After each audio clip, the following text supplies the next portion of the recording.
Hey guys, welcome to this week's Phlearn Pro tutorial. We got some really exciting things we're going to be doing today, things we've never, ever done before. We're going to be combining multiple exposures of the same image in really amazing ways, and I can't wait to get into it. We're going to create some cool special effects and make some fairy things going on, and we're going to have a great time. So thanks so much for purchasing this week's Phlearn Pro tutorial. My name is Aaron Ace, and let's get into it. First thing I want to do here is we sent out a DNG file this time. Now most of the time we're sending out just regular JPEGs. What we're going to do is going to go to File and then down here to Open, and we're going to choose this DNG. Now DNG is basically a digital negative, so DNG, digital negative.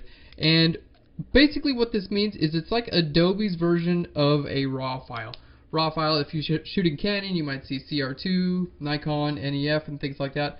Basically, these are 16-bit files that contain a lot more information than a regular JPEG or something. So let's go ahead and hit open. Now, you're not going to be able to open it normally. You've got to go through this RAW editor, and because it's a RAW file, we have to kind of convert it to something we can use a little bit better. I've made my screen a little bit lower resolution so you guys could see it better. It makes all the buttons bigger, so you probably won't have that message, but I'm going to hit yes. Now we can see some of this stuff at the top is kind of hidden just because the my screen is a little bit lower resolution, but that's not a huge deal. We are still able to do what we want to do out of the image. So this is the basic image. This is straight out of the camera, and we got quite a bit of stuff we want to do this. But let's go ahead and talk about just a couple of things that that we did to make this image, and then talking about conceptualizing it. Well, I'm going to go do the breakdown, but I can't use my brush tool right now to draw on things, so we'll save the breakdown for just a little bit. What I want to do is, we're actually going to be saving out a couple different versions of this same file, and because RAW files have so much information in them, oftentimes you can choose to, create the lights and the darks, and you can really do quite a bit of things from just a RAW file. So let's go ahead and start out. We just have a base here. I'm going to hit Save Image here. And it's going to say save in same location. We've got it in the Mother Nature folder. Document name plus a serial number, sure. Beginning number 2, quality. We're going to choose our format to be JPEG, file extension, JPEG. We're just going to be using JPEGs after this RAW file. And our quality is at 12, which is our maximum quality. So let's hit save. Alright, and then it saved a version out in that folder. Now what we're going to do is go ahead and just change a couple things around, and we're going to save those out too. So what we want is for this to look like it's night. Basically, we want this to be a night image, and this to be like the glow that's on our girl here. So the first thing I'm going to do is I'm going to grab my exposure and just really bring this down. Alright, and we can see, well, of course everything's getting darker, right? Even this area, but we really don't have to worry about every single little detail as long as we're getting some details how we want, and I'm going to show you guys how to bring that stuff into account too. And then you could bring up like fill light and things like this, and this is just going to help bring up the fill light, kind of brings up the light in the shadows there, so it's going to kind of even things out and maybe make it look like it was shot at night a little bit more there. Now, another thing that we can do, if it was a little bit darker, maybe it would be a little cooler as well. So we can take our temperature here and just kind of bring that from the right to the left. And we can see how it's starting to look a little bit more like night right now, which is so cool. Let's bring our fill light up just a little bit there. Alright, our temperature down there. Very cool.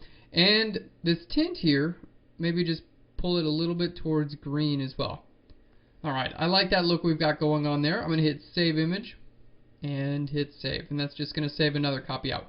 Now we can do a couple more things. Let's say we want to just really crank our tint and get some of that green glow going on. Well, that's totally cool. Let's maybe say we want to use some of that, hit save. So I'm not necessarily looking at the entire image right now, it's just certain parts. If certain parts are how I want them to be and other parts are not, then it's not a huge deal. I can just use certain parts of each of these. Alright, and we'll just play around with the tint and kind of get some different type images there. Yep, I like what's going on with her there. So I'll hit save image again. Now I'm not messing around with too much, like vibrance and stuff like this. Maybe we'll play around with this and saturation just a little bit, but a lot of this stuff you can do in Photoshop. Really what we're trying to do here in the RAW is mostly with your temperature and your exposure and other things like that, because that's where you get a lot of control in 16-bit. You can play around with vibrance and saturation in 8-bit, which is JPEG. They won't turn out as nice, but this is really where it's at. This right here at the top. See the white balance here? Being able to change this is let's just change this back to the normal exposure. See, this is so much different, right? That's how it was. That's how it was when we shot it. Yeah, right about there.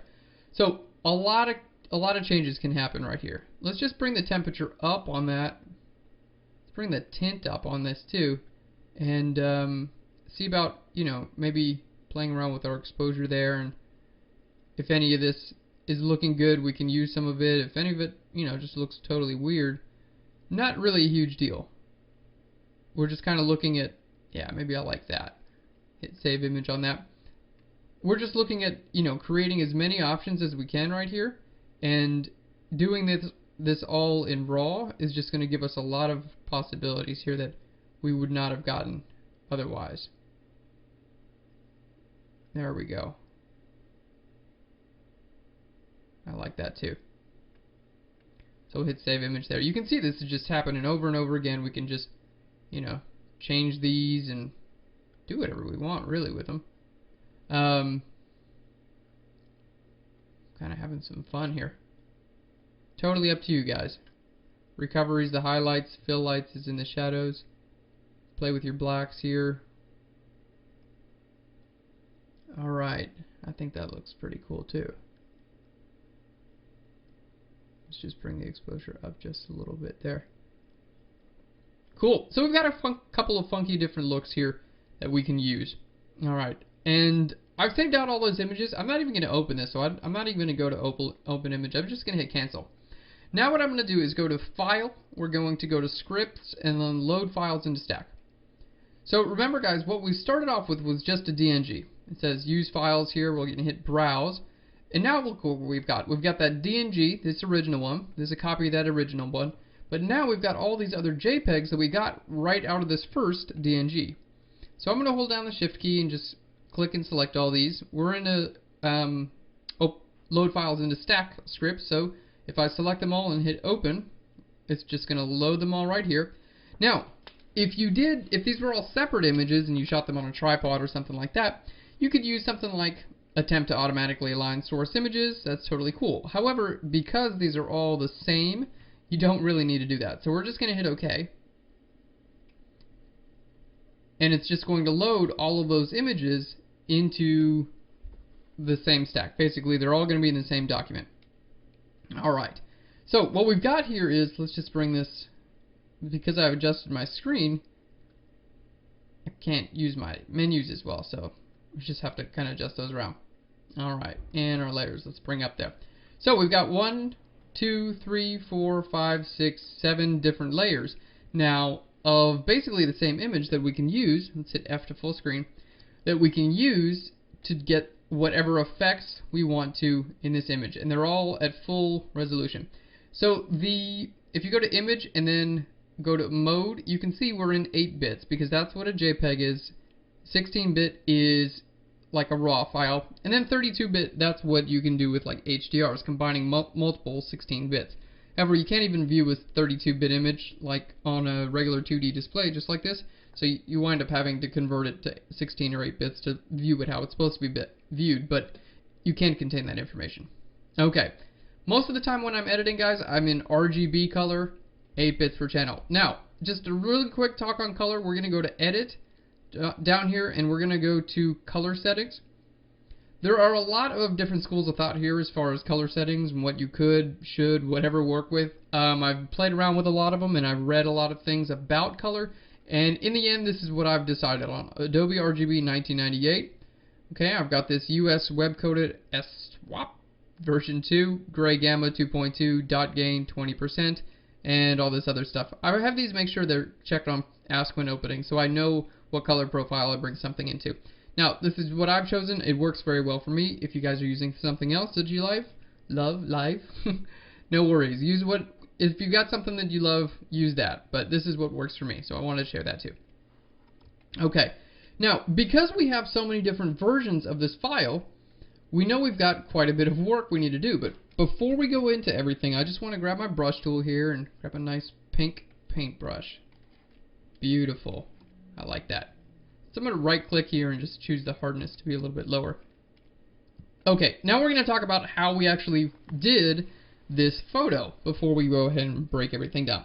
This was shot in the woods, as you can see, outside, and I think this was about 5 or 6 p.m. So the sun was out, but it wasn't incredibly bright. It was, you know, a little bit darker there.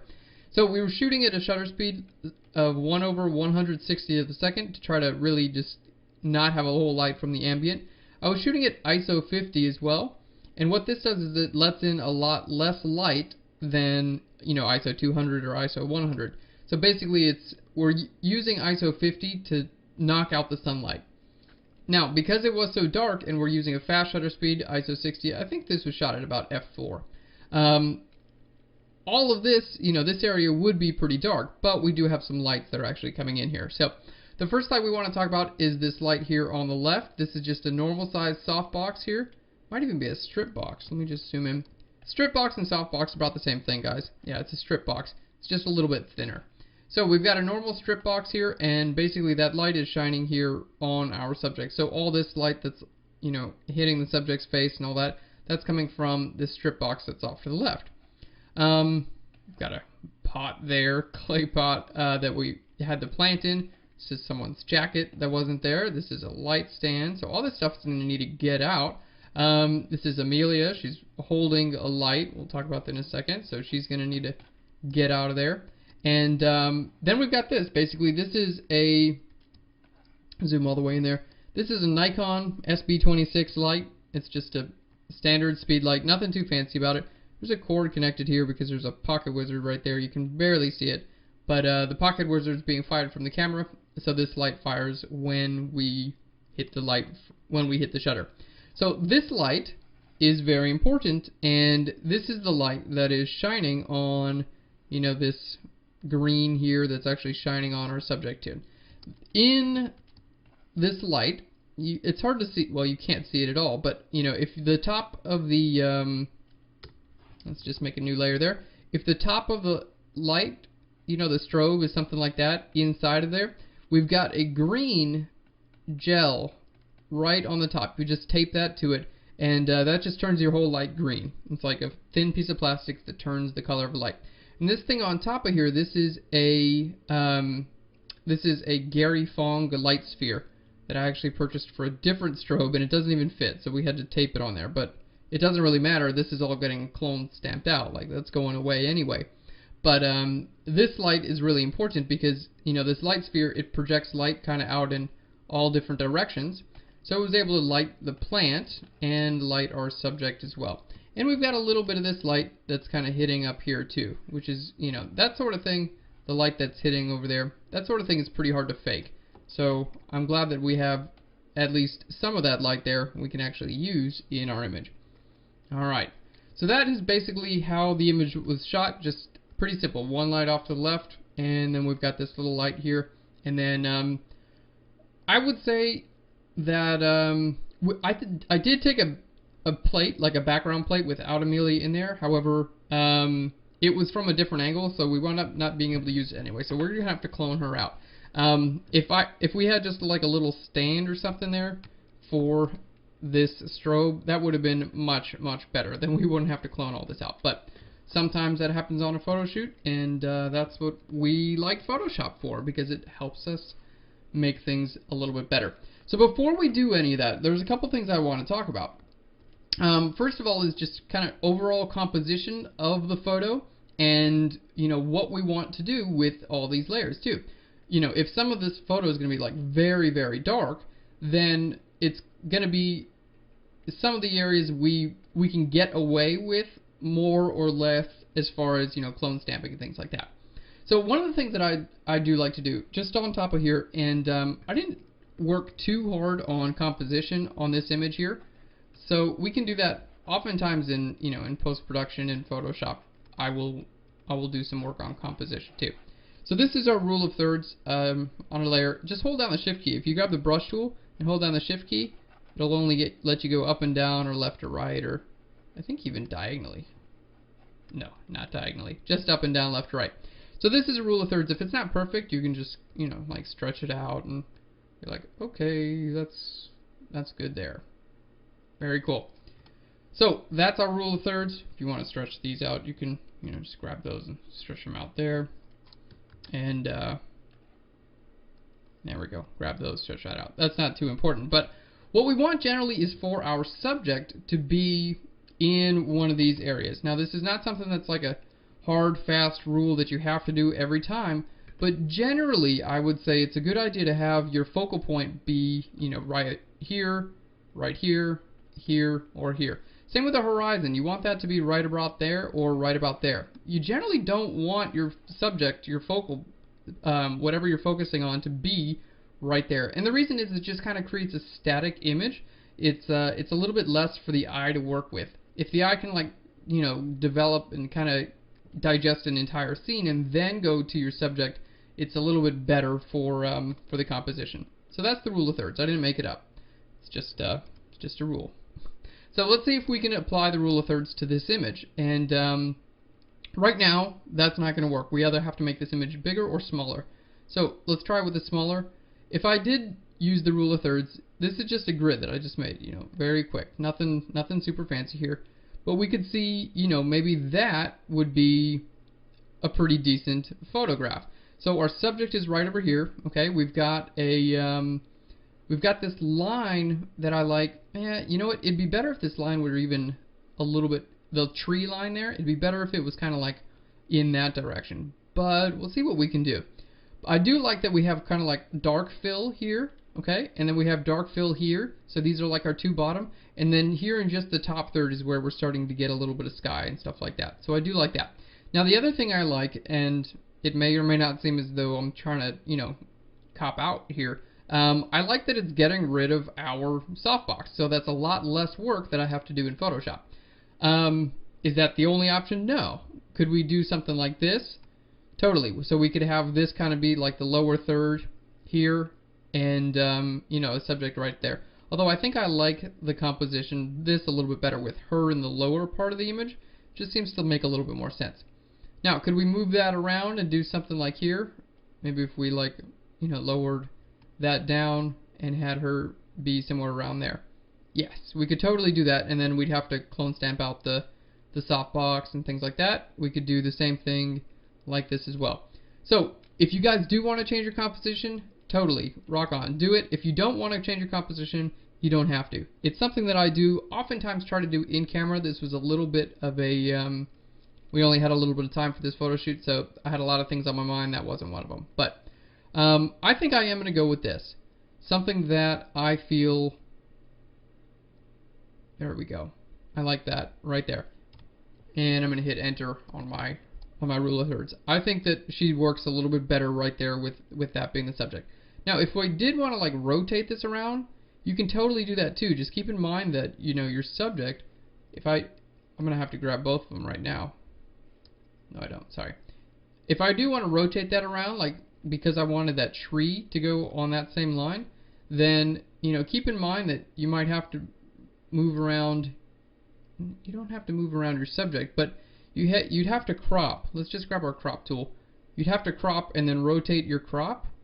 And then what would happen is, let's just hit enter there. I'll probably undo this. I just want to show you guys. If you crop at an angle, it automatically re-straightens out your image.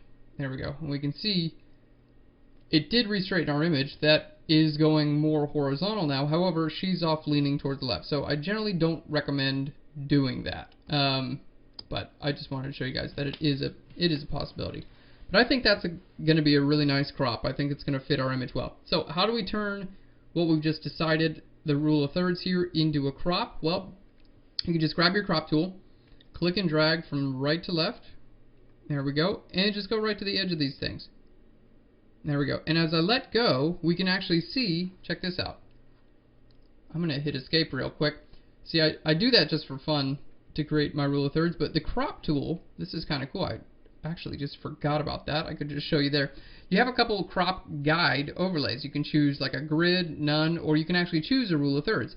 And so it's not just me who made up the rule of thirds. You guys, you can see it in real usage there. There we go. That's looking good. So you can actually use the rule of thirds to your advantage here, and there we go. Yeah, if Photoshop's got it built into it, then it makes sense that it is probably important. And that's going to be right here. You know, that focal point is going to be right here between the flower and her and everything like that, and the sky going on. So we've got the rule of thirds going on, and oftentimes I'll hit this hide button, which is, it doesn't delete everything, but since we're dealing with such a lot of information, I'm going to hit delete here. We don't really need all that's out there. And yeah, your shield, you can change the color here, you can change your opacity so you can kind of see what you're cutting out. And I think that looks great. It's going to be a good crop. Let's go ahead and hit that checkbox up there. Okay, so we've got our crop going on right now, and it's a little too square for me. I'm going to just hit the undo real quick and see about getting something that's not as square.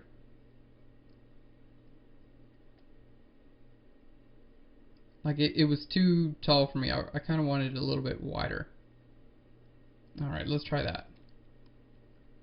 Cool, I think that works. Now, keep in mind, guys, I'm shooting with a 21 megapixel camera, so I know I cropped a lot in, but this is still at 100%. So it's not, you know, it's not like the end of the world. You can still make 8x10 prints and things like that. The end goal, you know, or not the end goal, but I would say what you probably want to aim for in doing this is just get your crop exactly right in the get-go. But if you don't, it's not the end of the world.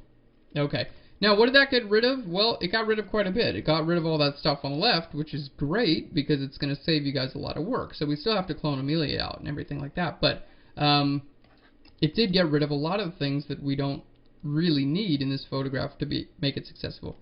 Let me just undo that one more time. I'm not 100% happy with the crop just yet. And hit enter there.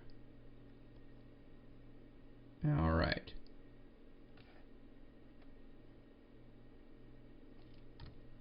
There we go.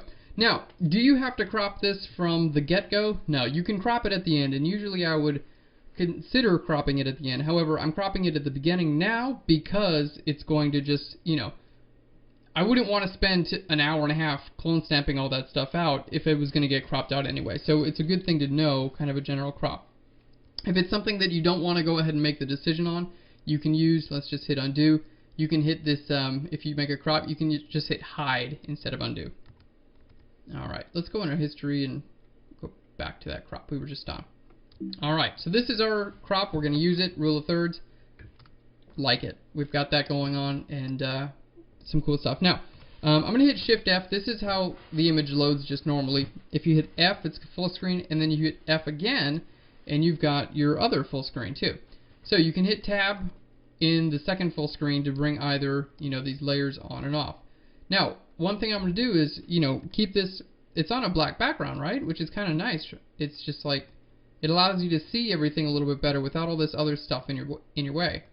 And here what I'm doing is just kind of going through the backgrounds and just kind of getting the general, I guess, look and feel of what I like, you know, instead of just trying to make all my decisions based off of the same thing. So like that I like. We can bring in a little bit of this as well. Yeah, that I like too. We can bring in just a little bit of that. Alright, maybe a little bit less there. I'm not looking too much at Amelia. This is not, I mean, Amelia's cool and I like her, but she's going to be cloned out, so that's not really what we're focusing on here. Let's see, bringing in all these different things.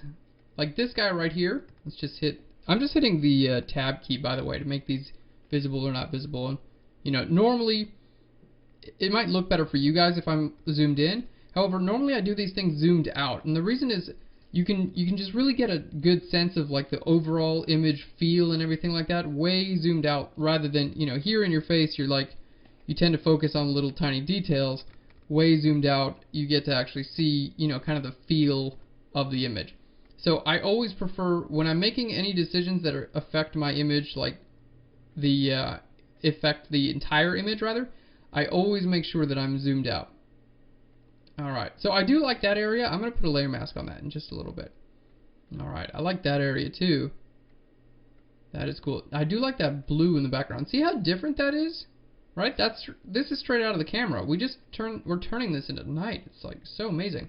Now these layers, I'm not going to get rid of them, but I probably won't use much of this layer here. Alright, let's just see this layer.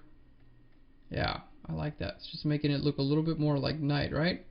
So all this stuff, guys, I'm using without, I'm not going into like color balance layers and all this stuff, you know, it's just the amazing things that we got through using our, very nice, through using our different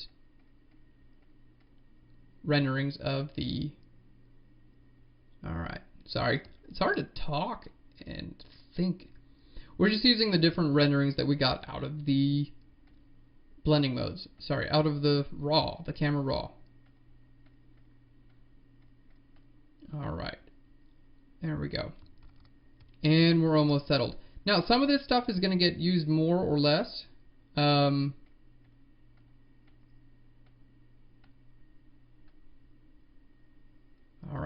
there we go. I'm just trying to get a general balance, something like an overall feel that I enjoy.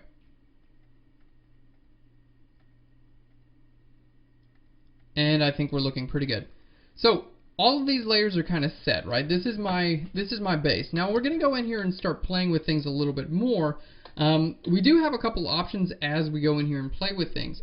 If we're going to be using layer masks and things like that, if this is something that you feel you don't really want to commit to, what I would do is just group all your layers together and then make a copy of that entire group, and then you don't really have to commit to anything at any time. Alright, if you have a fear of committing, this is how I would do things. And I wouldn't say I have a fear of committing, however, I do want a couple different versions, because this is one of those photos where the light balance here is so delicate, turning day into night, and you've got a green glow. It's gotta, you know, gotta have that really, it's gotta be really, really right, or it's gonna just look hokey and weird. So what we're gonna do, I'm just gonna shift click all those and hit Command G, group them together. Then I'm gonna just duplicate that entire group over to a new group. Alright, so in this group, we've got all those files. In that group, we've got all these files too. So if I decide I like something or don't like something, I can just go back and get that group originally. Now, not something I would do normally. These two layers, I'm going to hit delete because I not even have those visible here. But not something I would do all the time. However, I don't feel it's a bad idea. So for you guys to practice, probably not horrible there too. And it's totally up to you. If you want to work in, if you want to work in this black screen, totally work in the black screen. If you prefer to work in this gray screen, you can work in that. Now, if you just take your, I think you just right click here. Yeah, just go on your background here and right click. Now, if you guys are on a Mac and you don't see this back here, you can go to Window and then down here to Application Frame. And that will just make sure that you have this back there. If you want to just change this color, you can just click on gray or black or, custom. You can set the custom color. You could have it be that like green if you wanted to. Whatever you want there. Let's just keep it with black. I think for this image it's going to look good. So we've got a couple different options now. And as I build these in, we're going to decide where we want things to be visible and not visible. So this is cool, right? This is a great layer to have. But I kind of like this weirdness that we're getting out there. So let's put some layer masks on there. I'm going to put a black layer mask. Alter option, click on my layer mask. That's going to make a black layer mask. Basically like making an entire layer invisible. Okay, now I've got my brush tool. To make your brush larger or smaller, a lot of ways you can do that. You can use your open or close brackets. You can right click with your brush tool, change your size here. You can go up here, change your size there. You can do a lot of things. I think the quickest method for me is to hold down the control and the option key, and you just drag left and right here, and it makes your brush bigger or smaller. I use a pressure sensitive tablet, guys, so this is, if I'm getting a little bit something different from what you're getting, or it's like, I don't know what's going on, my brush isn't painting exactly like Aaron's brush, it may be because of the pressure sensitive tablet that I'm using. A lot of people use these too, so I'm not, I'm not the only one, guys, and they're a couple $100, so it's not, you don't have to be like full-time pro to use these. Okay, so we've got that visible there, and yeah, just kind of bring in some coolness all the way out to the edges there.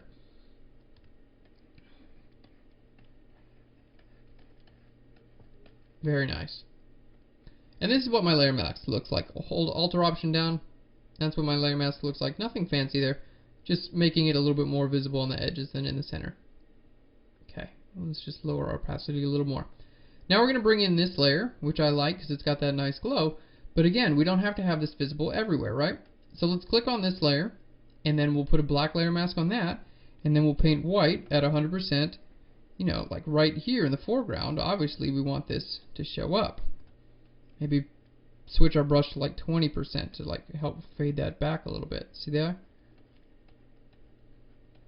You know, on our model, we definitely want this to show up on her.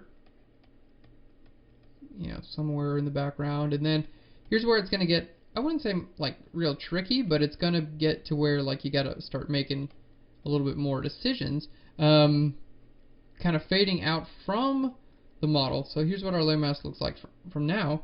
You know, fading out from the model. This tree, you know, we want to light that up. And if you wanted to make some really nice, like advanced selections, using something like the pen tool would be a really great way to do all that. I would say if this were something that were like a really, really big change and you were really, you know, it was just changing a lot, I would say, you know, go with something like the pen tool. For this, what I'm doing right now, it's little enough of a change to where I feel like I can do a pretty decent job with just like a layer mask and a brush tool.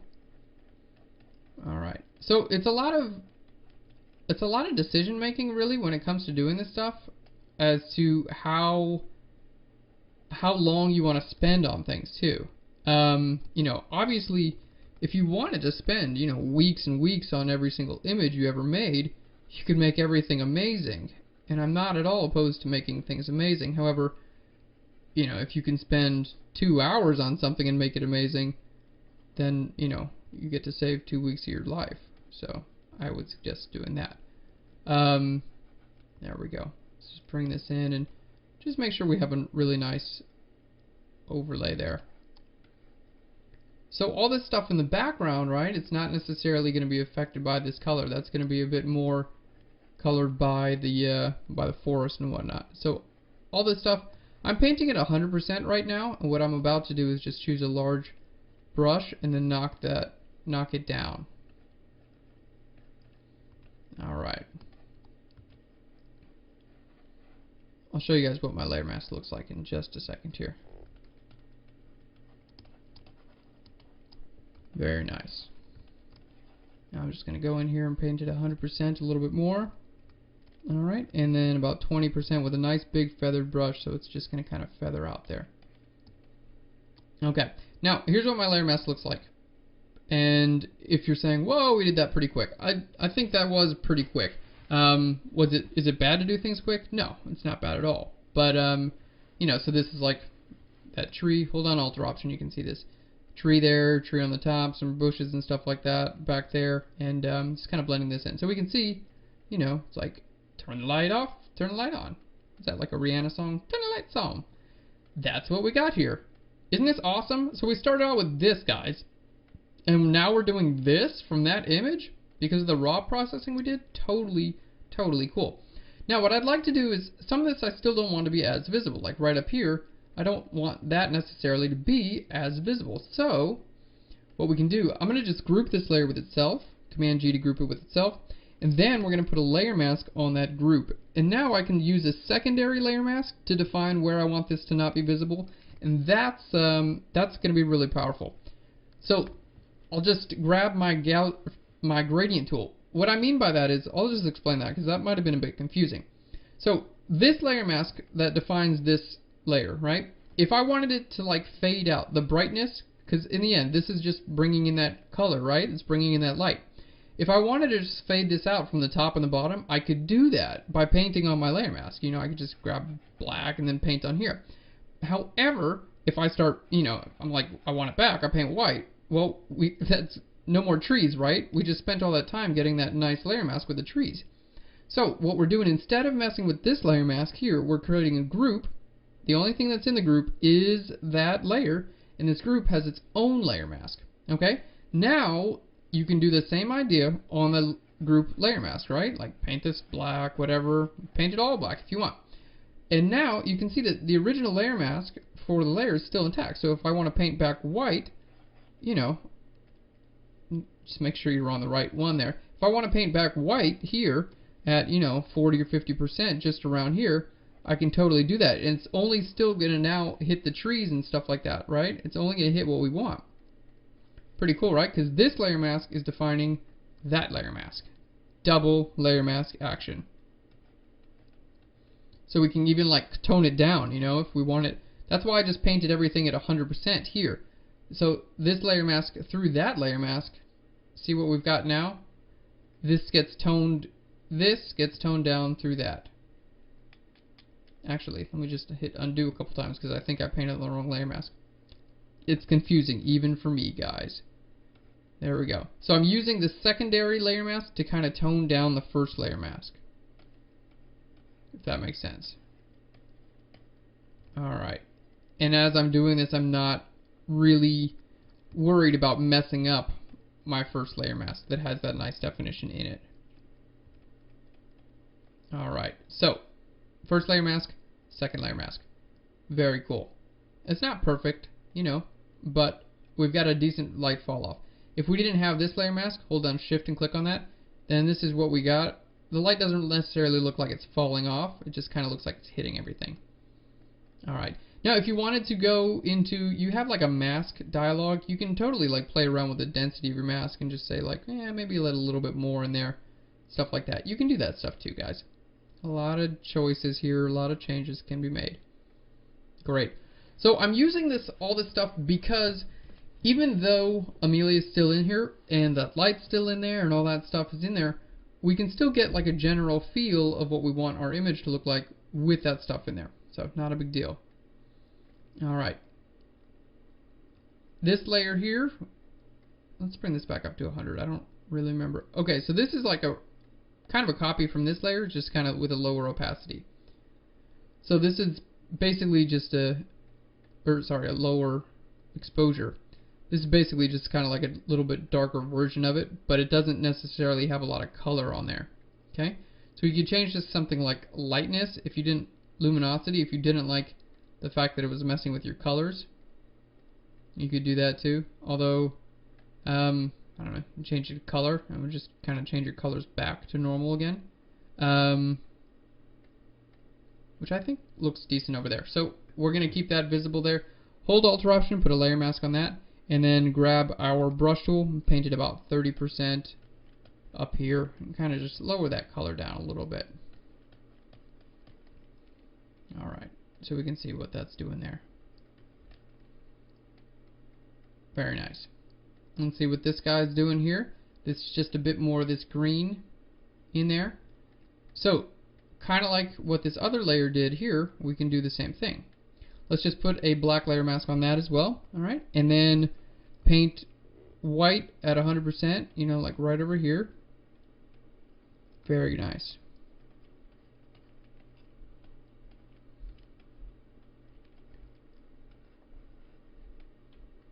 Alright. So that's just kind of lighting everything up there. I really dig that. It's a nice light. And again, I know I'm making some of this stuff visible back there. However, if we want to at any point in time, we can play around with our opacity here. We can also go ahead and just put a layer mask on the stuff back there too. But I'm not incredibly concerned with that. It's a little bit too bright on that tree there. So we're just going to lower the opacity on that. Alright, now this layer, this is an interesting layer. We can do quite a bit of stuff with this. Let's look at this layer, and basically we've got, everything is pretty dark in this layer, but we do have those highlights that are like really kind of like bright and glowy, right? So if I change this to something like a lighten, maybe we just kind of bring in those highlights. See, it's kind of bringing in some highlights detail there. Nothing too crazy. Screen, it's going to lighten everything. An overlay layer. It's kind of cool. Soft light layer. Blow down the opacity just a little bit. Alright, so just kind of a bunch of different things we got to work with here. Now I know this is a generally pretty dark image, but it's gonna get a little bit lighter. I'm gonna hit Command J and kind of bring up the opacity here. What we can do also from this is, if we want to use this as a way to selectively lighten our image, we can use that. We can do that too. And I'm going to use channels for that. And let's see, we're going to wait on that just a little bit. I do really like that feel though, right? It's got a really nice feel to it too. I'm going to hit Command J on there. We're going to use this again in a little bit for the channels. Gotta remind me, okay guys, so I don't forget. Actually, you guys can't remind me because you can't talk to me. So I've got a piece of paper right here. I'm going to write it down for myself. Because sometimes I get so excited and I build on, 10 different things, and then I'm like, oh, I forgot. Alright, so we'll go channels, highlight layer. So I always keep like a pen and pad with me, so if I have like an idea that's like out of nowhere, I can be like, oh, yeah, here's my pen and pad. Okay. So this is the first soft light layer, and this is another soft light layer that we're just kind of pumping on top of there. Bring the opacity up, and then again, let's just put a black layer mask on there. And this time, instead of painting white where our subject is, let's just paint, white down here. So it's just kind of bringing in that darkness a little bit better, right?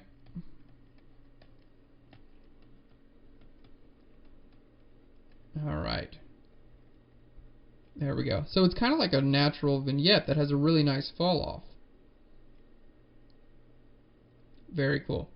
And then back on our original. Now, of this, are we going to be using any of our original? Well, I mean, there's no harm in it, right? We don't have to just say, no, we can't use the original layer, even though it's not exactly the look that we want. But check that out, right? With not a whole lot of crazy processing and work, we went from this to that. So cool. So, the original layer, let's say we would like, a little bit of kind of what's going on in her skin and stuff like that. So, no worries there. What we can do is we can have this layer. Let's just make a duplicate of it, because I like duplicating things a lot, guys, just because it really just allows me to have a lot of options here. I don't ever get myself in an area where I'm like, oh man, I deleted that layer, or I did something to this layer. Nah, I don't have it. I got to go back in time and try to find it again, all that stuff. And remember, we've got a duplicate of all this stuff. So what we're going to do with here is I'm going to go to select, let's go down to color range and click on here. I'm going to just bring the fuzziness up. We're just going to click on her skin there. And I'm going to try to find the normal skin tone here. There we go. So went to select and then down to color range. There we go. And we've just got our color range. That's kind of the, the color of our skin there. And you can do a lot of things. You could use a layer mask here, but I'm going to hit Command J. So we selected out a color range, and I hit Command J, which is duplicated to a new layer. And then, so that's what we've got. On a new layer, we've basically got that kind of her skin. So if I want to now like bring this in a little bit, we can do that too. Right, to bring in just a little bit of that original color there too. Isn't this cool? Of course, we don't want it to be that visible, so we're just going to like really knock down the opacity there. Alright, I dig that. Now, you know what, we're going to hit delete right there, because when I went to select color range, I want to just really bring that fuzziness up. So we'll just make sure it's like, I want to make sure that I'm actually selecting out, her face, the skin. Okay. If you want to use your plus eyedropper tool, you can do that to just kind of add to your selection a little bit, and that's what I did too. Alright. Because earlier it didn't select out too much. We had kind of like a little bit of a harsh line between what was the pinkish color in her skin and the green color. So we're going to hit Command J there and just kind of bring that in. There we go. And now it's totally up to you on how much you want this to be visible. I was just thinking that at least a little bit of the original color in her skin and her body and stuff like that would look good. So if there's one huge lesson that I think would be really great to learn as of now, it would be that you don't have to use every little part of every image, right? Look at what we're using from each of these different parts of the images.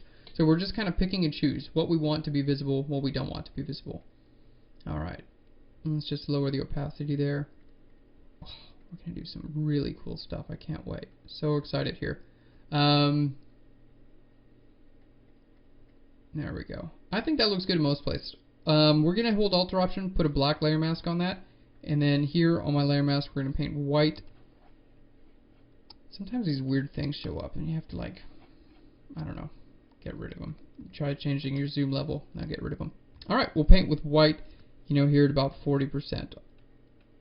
Bring some of that, and I mean, I want it visible on her hands and stuff too, just not so visible there on her arm. Like, I kind of want that fading into the darkness a little bit better.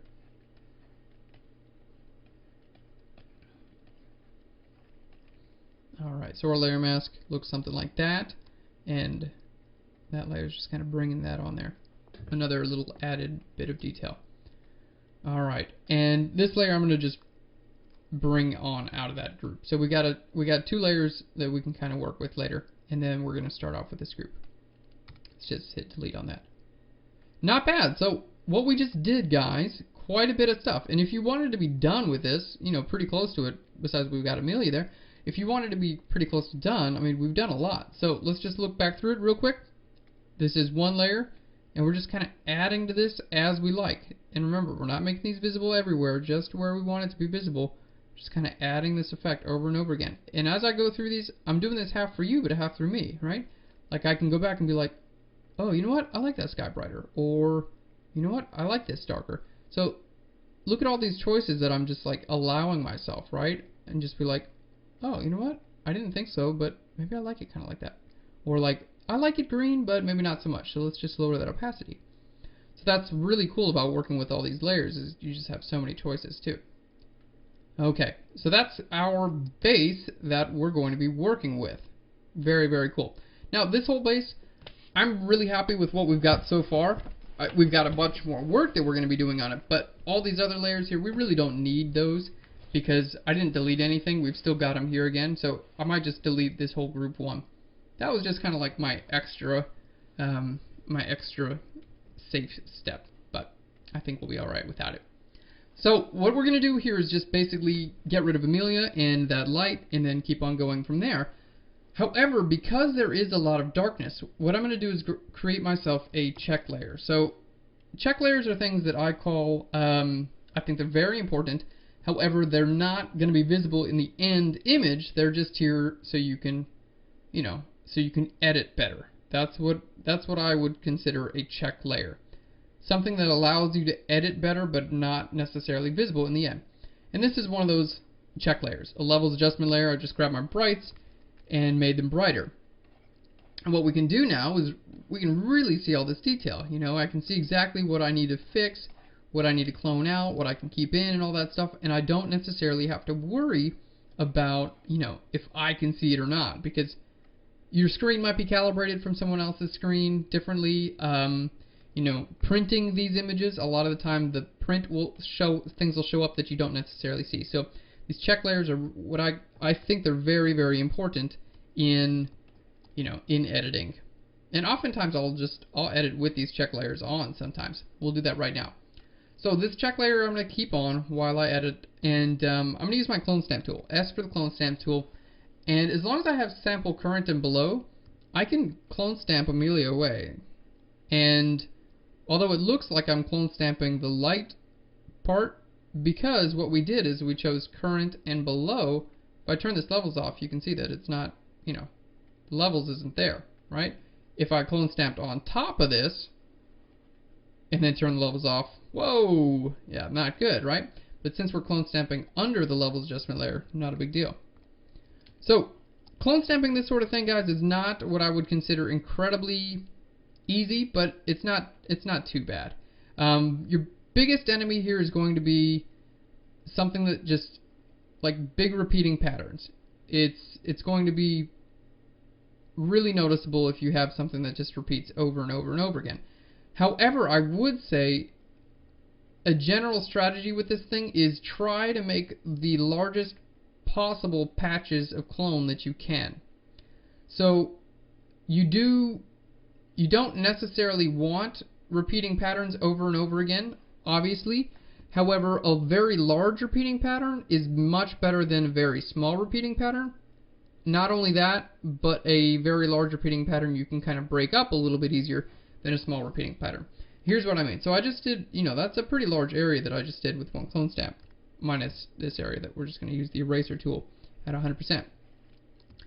The other suggestion that I have there, guys, so that's the large versus small. Let's talk about the small. This is like small, right? And then you sample from there, and then you sample from there, and then you sample from there, and sample from there, and then sample from there, and then sample from there. And it's not horrible, but what you get is something that's like, you wind up getting some like weird 2D, like that. That just looks like nothing, right? It's just kind of like, I mean, it kind of looks like leaves, right? But it's not, there's no light fall off, there's not really much. So even something like this, it's a lot better, right? It just looks like, yeah, that looks pretty natural. The other thing you guys want to watch out for, we'll just create a new layer here, is sometimes it's acceptable to clone stamp at less than 100% opacity. I would say most of the time you want to clone stamp at 100%. If I clone stamp at like 40%, and then do some of this, and then just kind of blend it in, and off the bat, it might be like, oh, this is working so much better at a lower opacity, right? It's just like, I don't have to get it all right from the get-go. It might seem like it's a better idea, but what you wind up getting a lot of the time, and I know I'm being a little bit sloppy here, is you just get this kind of like mush soup of clone stamp. I don't know, there's nothing else to call it, but it's just clone stamp mush. It's not like, very clear duplicate of your images. It's just mush. So I always recommend clone stamping at 100%. And if you are doing something like these leaves and whatnot, like we are for this image, oftentimes it's better to have a relatively hard edge on your clone stamp as well. So if you get your brush tool, S for clone stamp, you can adjust your hardness here. I'm going to leave my hardness at 0 only because the way that I paint, I'll just show you with the regular brush tool, is the harder I press, the softer the edge of my brush. However, the softer I press, it makes my brush very small, which also imitates a hard edge. Can you see how this edge is a lot more hard looking than that edge? It's not changing in hardness, however, because it's so much smaller, it's just feathering out less. So that is how I paint when I clone stamp or when I do everything. So I can control the hardness of my edge by how hard I press. That's not me trying to say that I'm cool, that's just a great advantage that the pressure sensitive tablet allows you to have. Okay, now I would consider this to be not in any way ideal. And what I mean by that, guys, is this is not what you want to be doing. You want to, on your photo shoot, you want to photograph what I call background plates. And that's something that would be, if you have to have someone in the photograph, photograph a background plate without that person in that location, and then it's a lot easier to clone stamp them out. However, this did not happen that way. So, not the biggest deal in the world. We will deal with things as they come to us. Because we can't all be perfect, right? And if I was perfect in every photo shoot, then I wouldn't have a whole lot to teach you guys. So I'm trying to clone stamp things kind of in ways that are natural with how the light is falling off and how my depth of field. Like this is in focus here, this stuff back there is not really in focus there. So, if I clone stamp something that's like super out of focus in an area that's supposed to be in focus, you're going to notice that too. Okay, so like if the same focal plane here, I can clone stamp from over here, over here too. That's totally cool. It might require a bit of work, so maybe I'll just do that on a new layer, but I can do that. And it shouldn't look incredibly weird, provided I do some things correctly. Alright, however, like that area, I think is going to work. However, this area, not so much. So we're just going to grab the eraser tool, and I'm just going to hit, paint away this black at 100%. Now, what I'm doing on purpose, guys, is really exaggerating what this looks like. So, if my clone stamping looks pretty dang good with this levels adjustment layer being visible, I know that I can make it look great with it not being visible. Because this levels adjustment layer is, just make that a little bit smaller there, the levels adjustment layer is basically, making all this stuff just quite a bit more visible. Alright, now we still do have to worry about repeating patterns, but I would say In general, it's a great technique to just go ahead and take care of everything, like do a large blanket clone stamps, and then go in and focus on the details. That's a technique that I find works for me. Now, everyone's different. You guys probably have your own things that work for you, and that doesn't make them any less valid. So if you've got something that's perfect for you, great.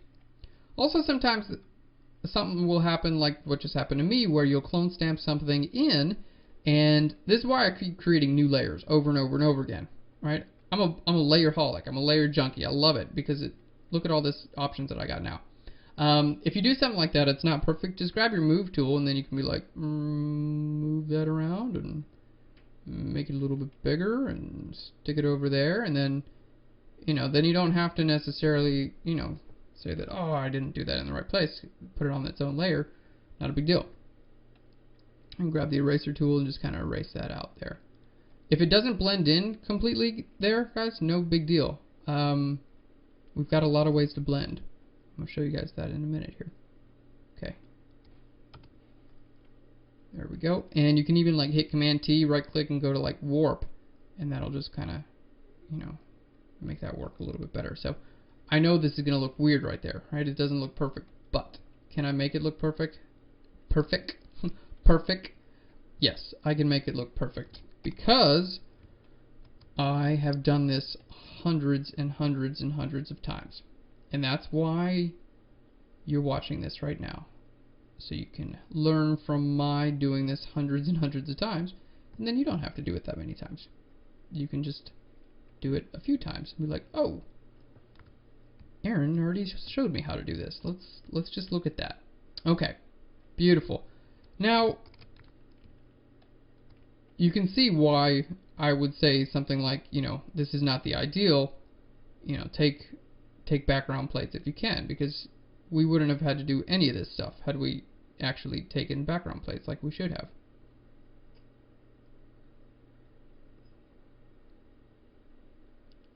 Alright, there we go.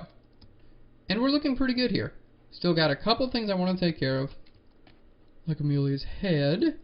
And you can see I'm just kind of draw from a few different areas as I paint these things in. I'm not going to the same place every single time. And if you have some things that are like very obvious no-nos, take care of that too. Like this, I need to get rid of her whole head, right? But we still need that tree to come in here, right? So I'm going to just paint like at 40% with a clone stamp tool and just kind of bring this tree in there on top of that. Perfect. And this tree needs to happen too. So painting about 40%, sampling right over that tree, I can bring that tree in too. Alright. So, not all's horrible. And remember, this is what we're going for in the end. So it's not the end of the world, but we do want to get these things as right as possible. Okay. Let's just grab a new layer in here real quick. Zoom in and take care of this. Changing my brush back to 100% now.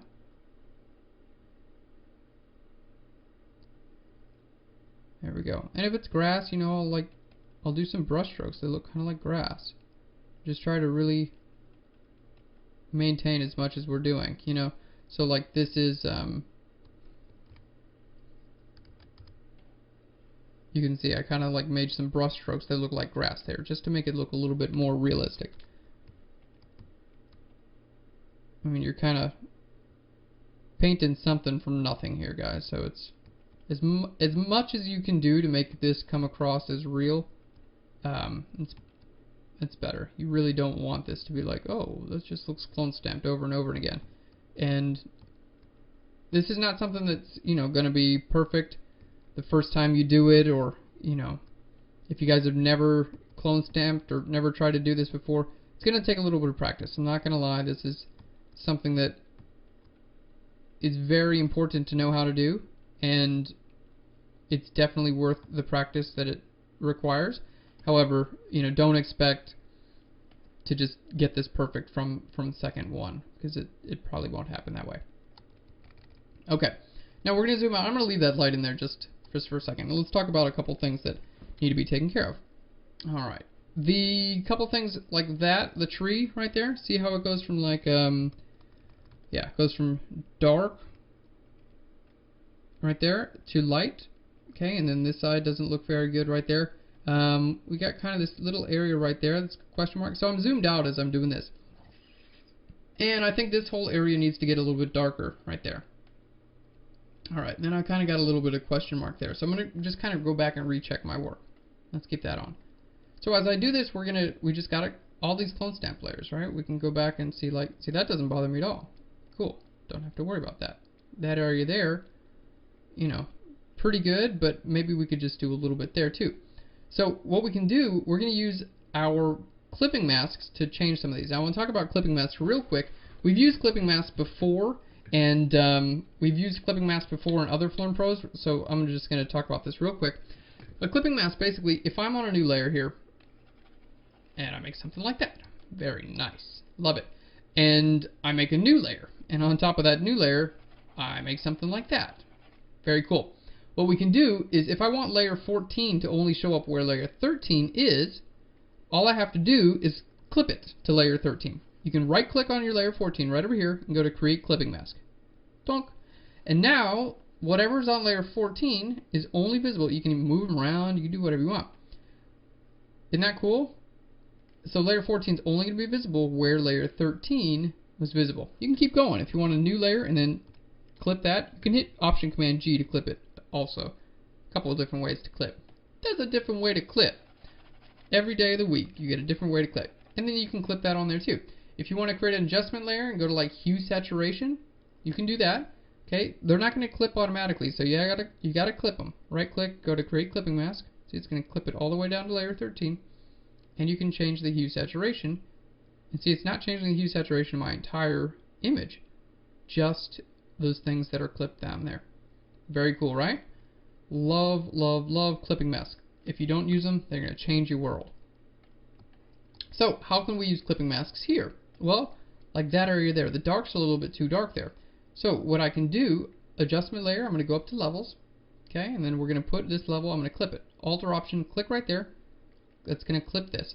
And I can just make my darks not necessarily as dark. Or come here in my midtones, and I can change my midtones around. Right? And this doesn't have to be visible everywhere, so check this out. This guy, I can now put a layer mask on this layer. This is what my layer mask looks like. I can put a layer mask on the levels adjustment layer, okay, and layer mask that levels adjustment layer in, so we can make it brighter, but I can, you know, if it needs to get darker around the edges or whatever, I can totally do that. So I can have these things that really start to blend in. See, there's the before. You see it's like too dark in there. And then the after, I can just kind of make it dark or light wherever I need to. Very, very cool. So that's a clipping mask. Alright, and uses the levels adjustment layer. So there's without it and there's with it. Just kind of making it, yeah. Oh yeah, that looks like it fits in a little bit better. Alright. This layer doesn't need to be visible right there, so we'll just use our eraser tool and erase it around. Okay. That layer there, it's a little bit weirdness, but we'll see how much that shows up. A lot of that's going to be with color, and we can always clone stamp back over top of this. Now this is going to be the big one here. Okay, let's grab an adjustment layer, go up to levels, let's go ahead and clip that, alter option, click there, and you know, just bring it a little bit darker. Perfect. Now the left side matches. See that? The left side matches, but the right side doesn't. So then you just put on your layer mask for this level adjustment, you just paint black at about 20% right there on the right side till that matches. And then what do you got? Everything matches. Isn't that great? I think amazing. So we start off with something like this. Bonk. Hey, now that looks good. I'm happy. I've got a smile on my face. Everything's going well today. My life is fantastic. Alright. I dig that. So that's most of what I wanted to take care of there. let's turn that layer levels adjustment layer back off. Alright, so we can see, you know, like doing all that stuff with that levels adjustment layer on really gave me quite a bit to work with here, right? It gave me a lot that I could do, and I wasn't really too concerned necessarily about can I see it or not see it. I'm going to make mistakes. Alright, on top of this, what I'm going to do, let's just make a new layer on there. I'm going to just choose a relatively dark color, and I'm going to paint this to like 30% here. There we go. Just kind of paint in there. You can see what I'm doing. Just kind of painting that on there. It's a color that's, you know, I didn't choose black. I chose a color in there. And now what I'm going to do is double click on this. We're going to put a blend if there. Double click on this and just bring that to the right. I'm going to hold down the Alt or Option and click on the underlying layer. I don't want this to be visible where it's darker, but I do want it to be visible where the underlying layer is lighter. Alright, so we can kind of play around with our visibility there. And that's just going to help that, you know, a little bit more natural fall off. So all these things that I'm doing, right, it's subtle, but it helps it look as though it's actually going towards dark or towards light. Perfect. So we're definitely looking quite a bit better. Let's just shift click all those and hit Command G, group them all together, and you know, we just got rid of a person. Pretty impressive. Now, as I do this, guys, if I want to go back and just be like, yeah, that looks pretty good, but you know, let's bring in some more variation in here. So, you know, paint it with my clone stamp tool again, just a little bit more, you know, variation, or get rid of any duplicates that we may have or anything like that. You can just kind of go in here and spot clone stamp to just do, you know, do some more of this like smaller detail work, something like that.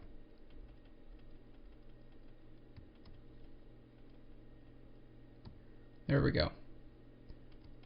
So this is just me using the clone stamp tool, and I'm just creating like little small brush strokes that, you know, can imitate a like a twig or a piece of grass, or you know, something small like that. So it's just going to kind of, everything's going to blend in here with our environment and not look like it's, you know, a big blanket of any particular look or color or anything like that. Alright, so that's, you know, that layer looks like this. It's like random splotches of stuff. That could be leaves or sticks or stuff like that. Alright, and let's see what this looks. Just kind of let everything like blend in a little bit better, right? Cool. I like that too. Yeah, looks good. Why not? So next thing we want to take care of is that light, and then we need to bring everything in. So you can see those like question mark areas and everything like that, right? We took care of all that stuff. Now it looks good. It looks real. Let's just delete that away. Let's take care of this light, and then we're going to be good to go with that as well. So on a new layer, and you can see I keep everything grouped here, right? Like all the clone stamp stuff is here. That's going to get grouped together, and then we're going to do another round of clone stamping, and that's going to all get grouped together. So I try to stay very organized. People ask me all the time if I name my layers, and if I don't, you know, why I don't name my layers and things like that. And you know, the answer is I just I use a lot of layers, guys. I use a lot of layers, and I love layers. I love lamp. But the reason I don't name all my layers is just for time, right? I mean, because I'm oftentimes in my images I use more than 100 layers. So if I took the time to name every single one of my layers, it, you know, be a bit ridiculous. So I don't take the time to name my layers, but I group things that are like.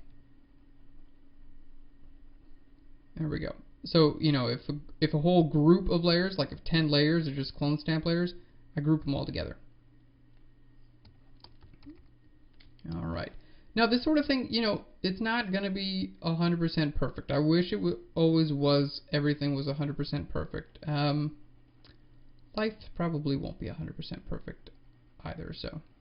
Like, I liked that detail back there, that like kind of out of focus mossy looking stuff. I really liked that. I thought it looked great, but I didn't have enough of it to keep going to give myself like a believable background there, right? So either you got it or you don't. And in this case, I just didn't have it. So I needed to draw something else. I didn't really like that as much. However, you know, it's at least allowing me to finish my clone stamp and get me what is more important, get rid of this speed light there. Alright.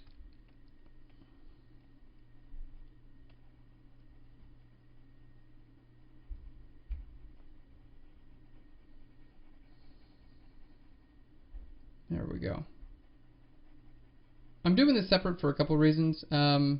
You know, I would say mostly because it's a little bit more detail work, and I want to just, you know, I want to stay relatively zoomed in here and make sure that I'm getting all my details right. And it's just a new subject, so I like to keep things, you know, kind of separated. There we go.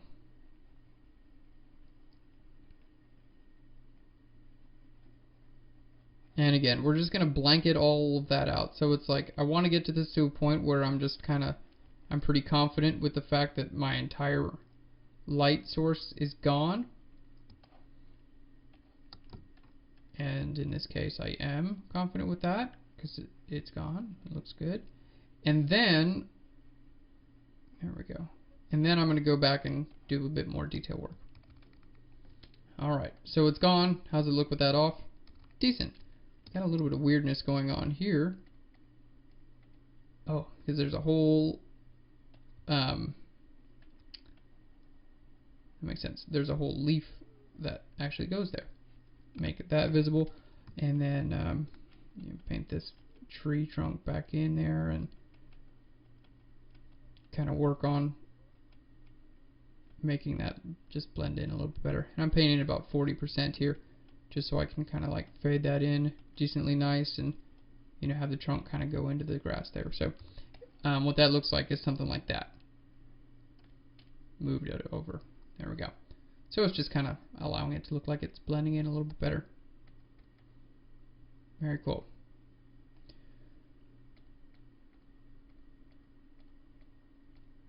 Alright, we're looking good. So all that is gone now, and really it's totally up to us as to what we want to be visible, what we want to be not visible, and everything like that.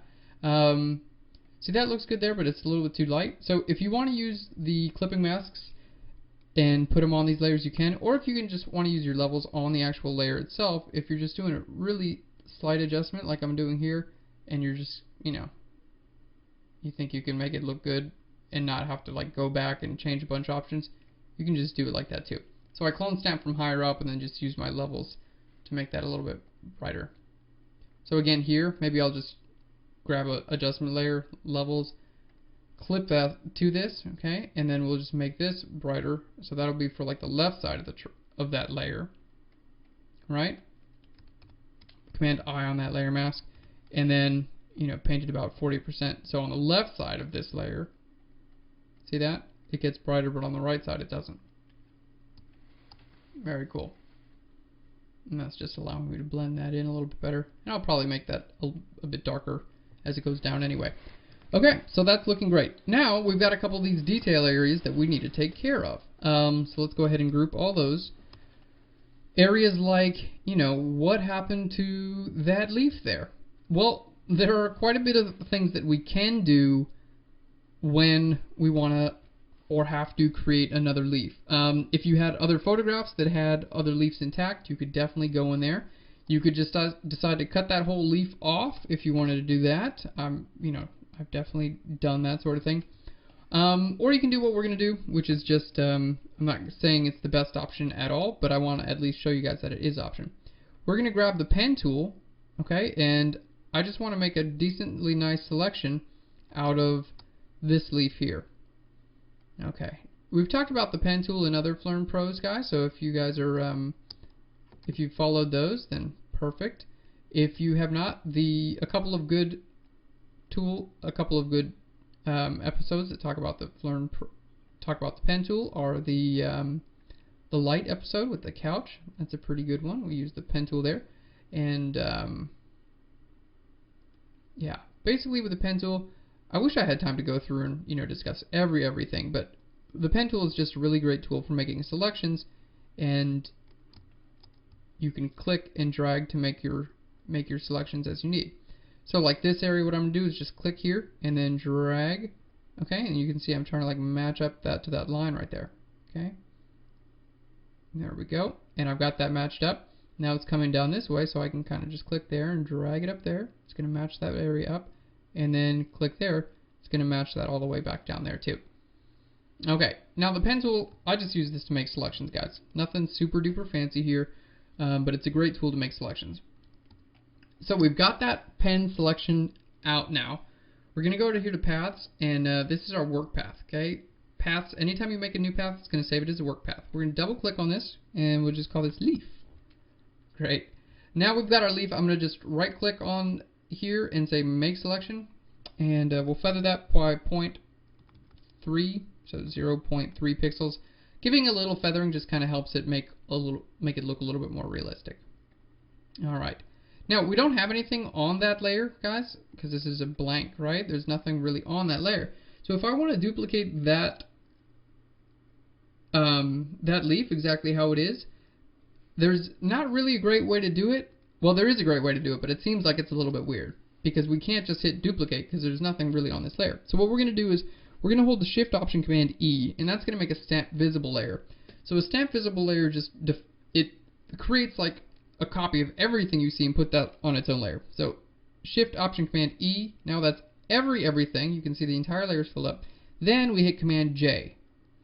Okay, and then we got just leaf. Does that make sense? So we have a selection here, okay? If I just hit Command J with this, there's nothing on this layer. So Shift Option Command E fills this layer with everything you see, okay? There's still nothing, you know, the selection's just still a selection on this layer now, and then hitting Command J duplicates whatever's in that selection to a new layer. And there we got a duplicate of just that leaf. Not bad, right? And then we just delete that other layer because we don't need it. So now we got a leaf we can work with. You can hit Command T, right click and say flip horizontal. Not too bad, right?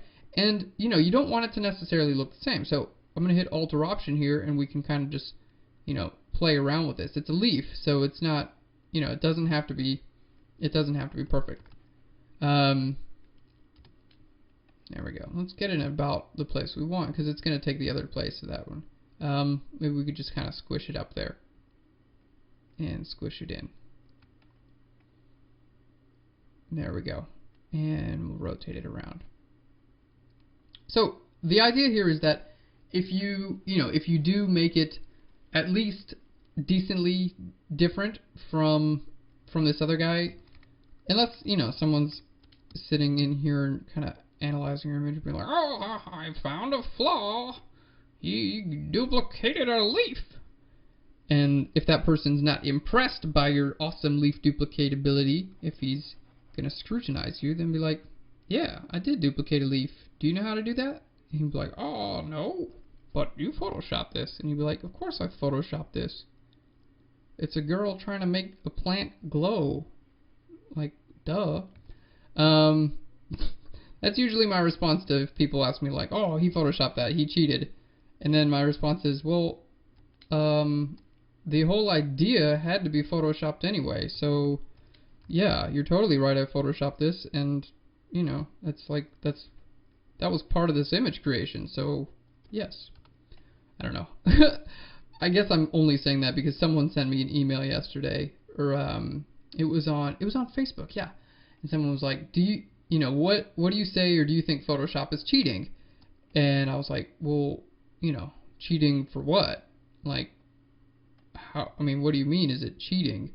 And then, you know, the person was like, well, photography. And I was like, well, if you're telling people you don't Photoshop anything, then yeah, it's kind of BS. But if you tell people you are Photoshopping things, and the point is that you are Photoshopping cool stuff, then no, it's not cheating. That's the only way you do it. So, yeah, don't be afraid because you know Photoshop, guys.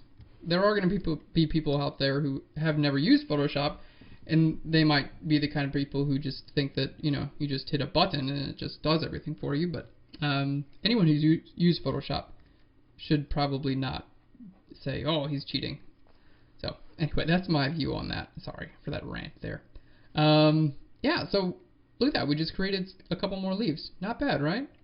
And they look good. They're cut out well, right? That makes a big difference. Them being cut out well, the edges here are really nice, and so they fit. We don't have to worry about that. All right, and because we warped them a little bit, they don't look exactly like that leaf either. Very nice. All right, looking at this, that's a little bit dark, too light right there. So on top of these layers, I'm just going to grab my brush tool, grab this color here. Now notice I almost never just choose black or white. I'm always trying to choose a color that's actually in my image. And the reason is, you know, there's not a lot here that is black and white, guys. Even things like this that are very dark, like that. Let's look at what color that is. It's like pretty dark blue, okay? So it might look like black or white, but usually it's not. I'm not saying there's no black or whites, but usually it's just a really dark or light color of, you know, something else. All right, so I want that to be a little bit darker. I'm just going to hold Alt Option, grab my brush tool, Alt Option, click on there, hit 4 on my keyboard for 40% opacity. I'm going to change this blending mode from normal down to multiply, which just makes things darker, and maybe about 20. And then I'm just going to paint right back there. Now, if that looks good, you know, the reason why, let me just explain this really quick with, yeah, let's make a new layer. The reason instead of going in here with like a small brush and be like, oh, I gotta darken this area, okay, gotta make this a bit darker, and then, you know, then you got a hard edge there, so you're like, okay, I guess I gotta make that softer, so paint it 40%, and then you just get something that looks like totally weird, right? So what I often do is just choose a large brush and then just paint something like that, right? So we got like a really nice gradient of darkness on there, and then you just go and layer mask out the area you don't need. So the area you don't need, you know, it's just gone, but the area you did has like a really nice gradient of, you know, light to dark on it, right? So something like that, you could just change this to like multiply, and then it's like, oh yeah, that looks realistic. I like that. So that's kind of a good way to do that too. All right. Another cool thing you can do as well, if you want to just copy, this is kind of cool too. I'm going to hit Shift Option Command E again to make stamp visible, because you do need to do that for what I'm about to show you. You can change your blending mode for your actual clone stamp tool. And this can be really helpful in some cases, especially if you want to choose like a lighten blending mode. So like if I grab these leaves down there and paint over here, right, at 100%, really not much is going to be visible, right? But if I grab these leaves and paint here in like the shadows of that, check that out. It's only going to show up where it can actually lighten something. Cool, right? And if you do this on a blank layer, it usually, even see if it's on lighten here, it doesn't care because there's nothing on the layer. It's like, I don't know what to do, help me. So do it on like a stamp visible layer.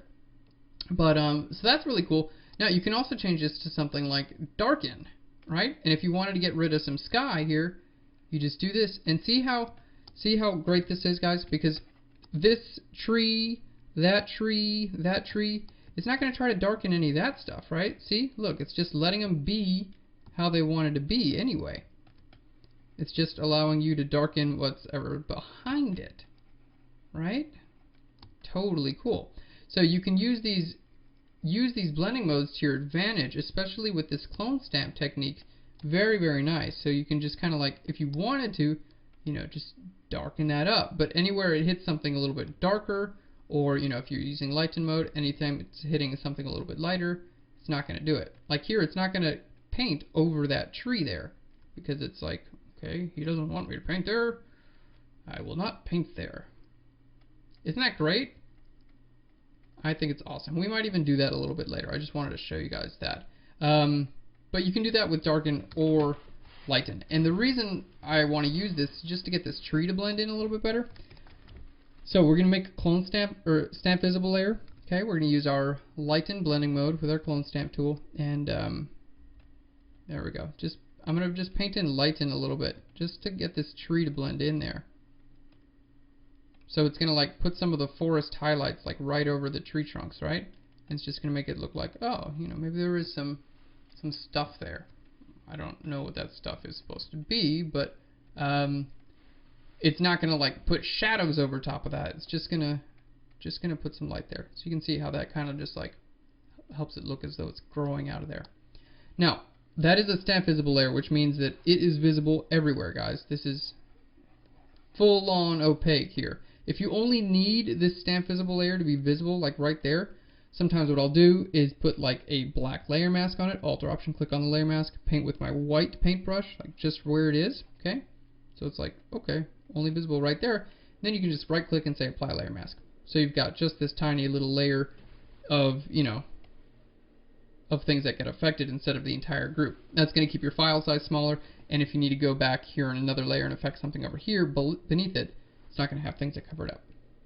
Alright, I think we're looking great, guys. So, we've gotten quite a bit done, really. Let's go ahead and group all that stuff. We're pretty close to being ready to get some effects done and things like that. So, look at that. Great, right? I got rid of a person, got rid of all kinds of stuff, and we're ready to start adding some effects here. Now, we do have these other couple layers. Remember, I want to use this layer, and we're still going to use that for channels, I promise. Got it written down.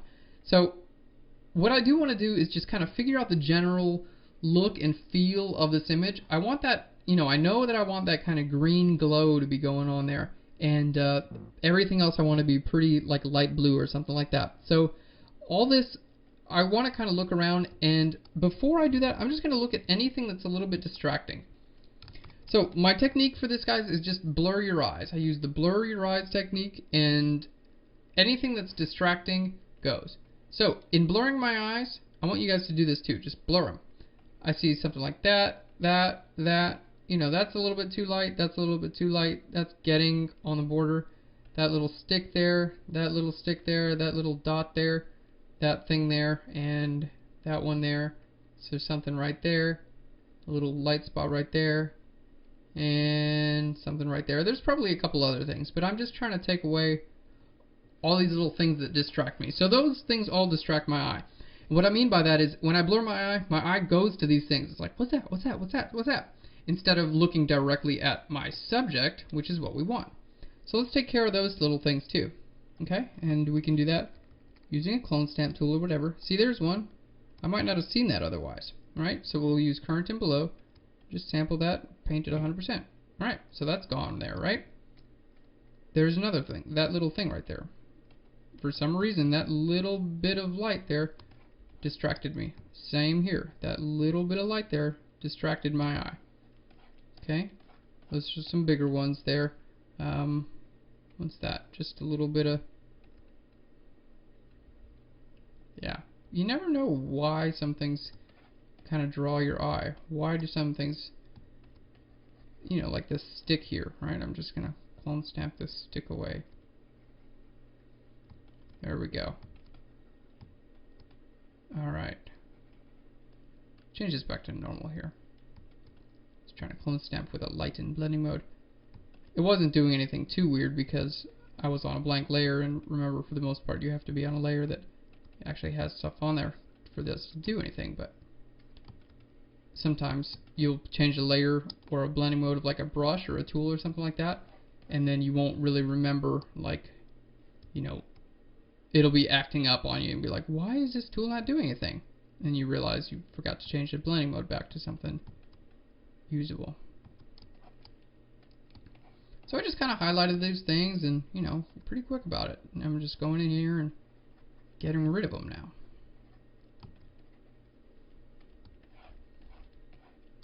Alright, that little guy right there distracted me, so he goes away. And I'll do this, you know, in every one of my images. I'll go through and take 10 minutes and just get rid of everything that's distracting. Because if it doesn't add to the image, it usually subtracts from the image. It usually takes something away from the image. That's the way I see it. You don't have to see the world like I see it. It's probably a good thing, but I just want to show you guys, you know, how I think about things sometimes. There we go. And that in there. Just going to take care of that in there. Alright, now those areas, those light areas, let's see if I care of everything else. Something in here as well. Yeah. Make my brush a little bit smaller.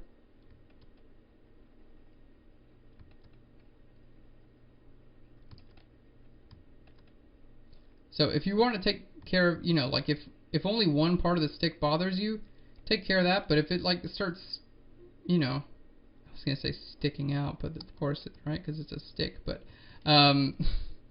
if the stick is sticking out, you know, take care of, like, go ahead and take care of the whole entire length of whatever's bothering you, because if it just appears out of nowhere, it's gonna be like, I don't believe that was there, you know.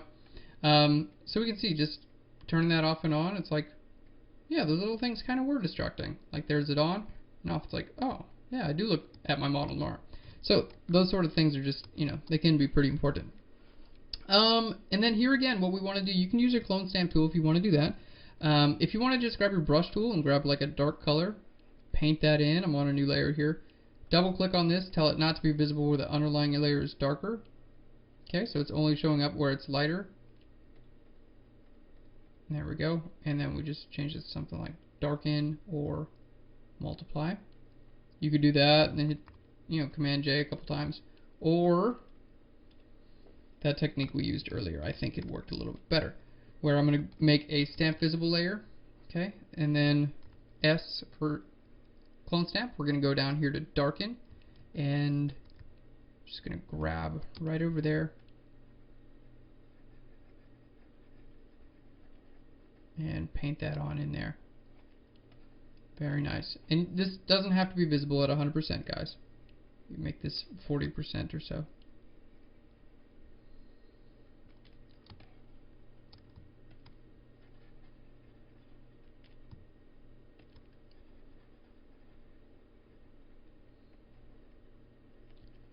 Alright. You do want to make sure that you have a pretty good light fall off when you do this sort of thing. In other words, you know, you don't want it to be like, the sky is getting lighter, dark sky, you know, like that doesn't make sense. So don't do that. There we go.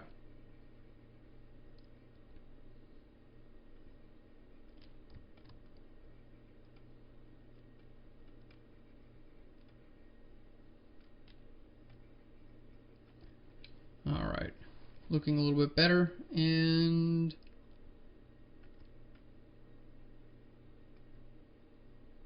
I like that.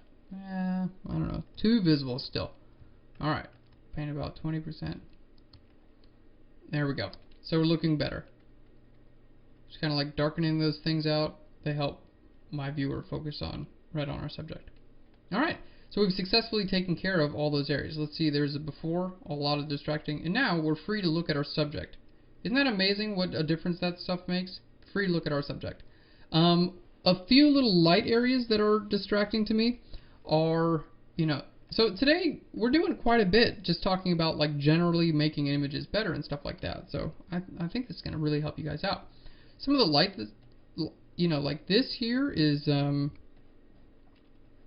I don't know what's going on with that. Like that looks like it should be a little bit lighter, and then that looks like it should be a little bit darker. Sometimes what you can do with this stuff too, just like we did with this levels adjustment layer, what I like to do sometimes is make just a new layer, fill it with black or white, change this from normal to something like color, okay, and then you get the whole image of black and white. And then you can have a pretty good idea of like, alright, is it the color that's bothering me, or is it the light levels that are bothering me? Because sometimes it's hard to tell. Making it black and white, now it's pretty easy to tell, right? So let's try a couple things. Let's just go to our levels adjustment here. Let's just lighten some things up. Okay, so there we've lightened things up a little bit, and I'm going to paint black on my layer mask, and then paint white at about 20% right over there. So there we go. Just kind of like lighten that area up a little bit. Lighten that area up just a tiny bit too. You know, if we want to come and like lighten this tree trunk up just a little bit, we can go ahead and add some light. No, you know what? we are going to do that, but I'm just going to save that for another step because that's not the step we're at right now.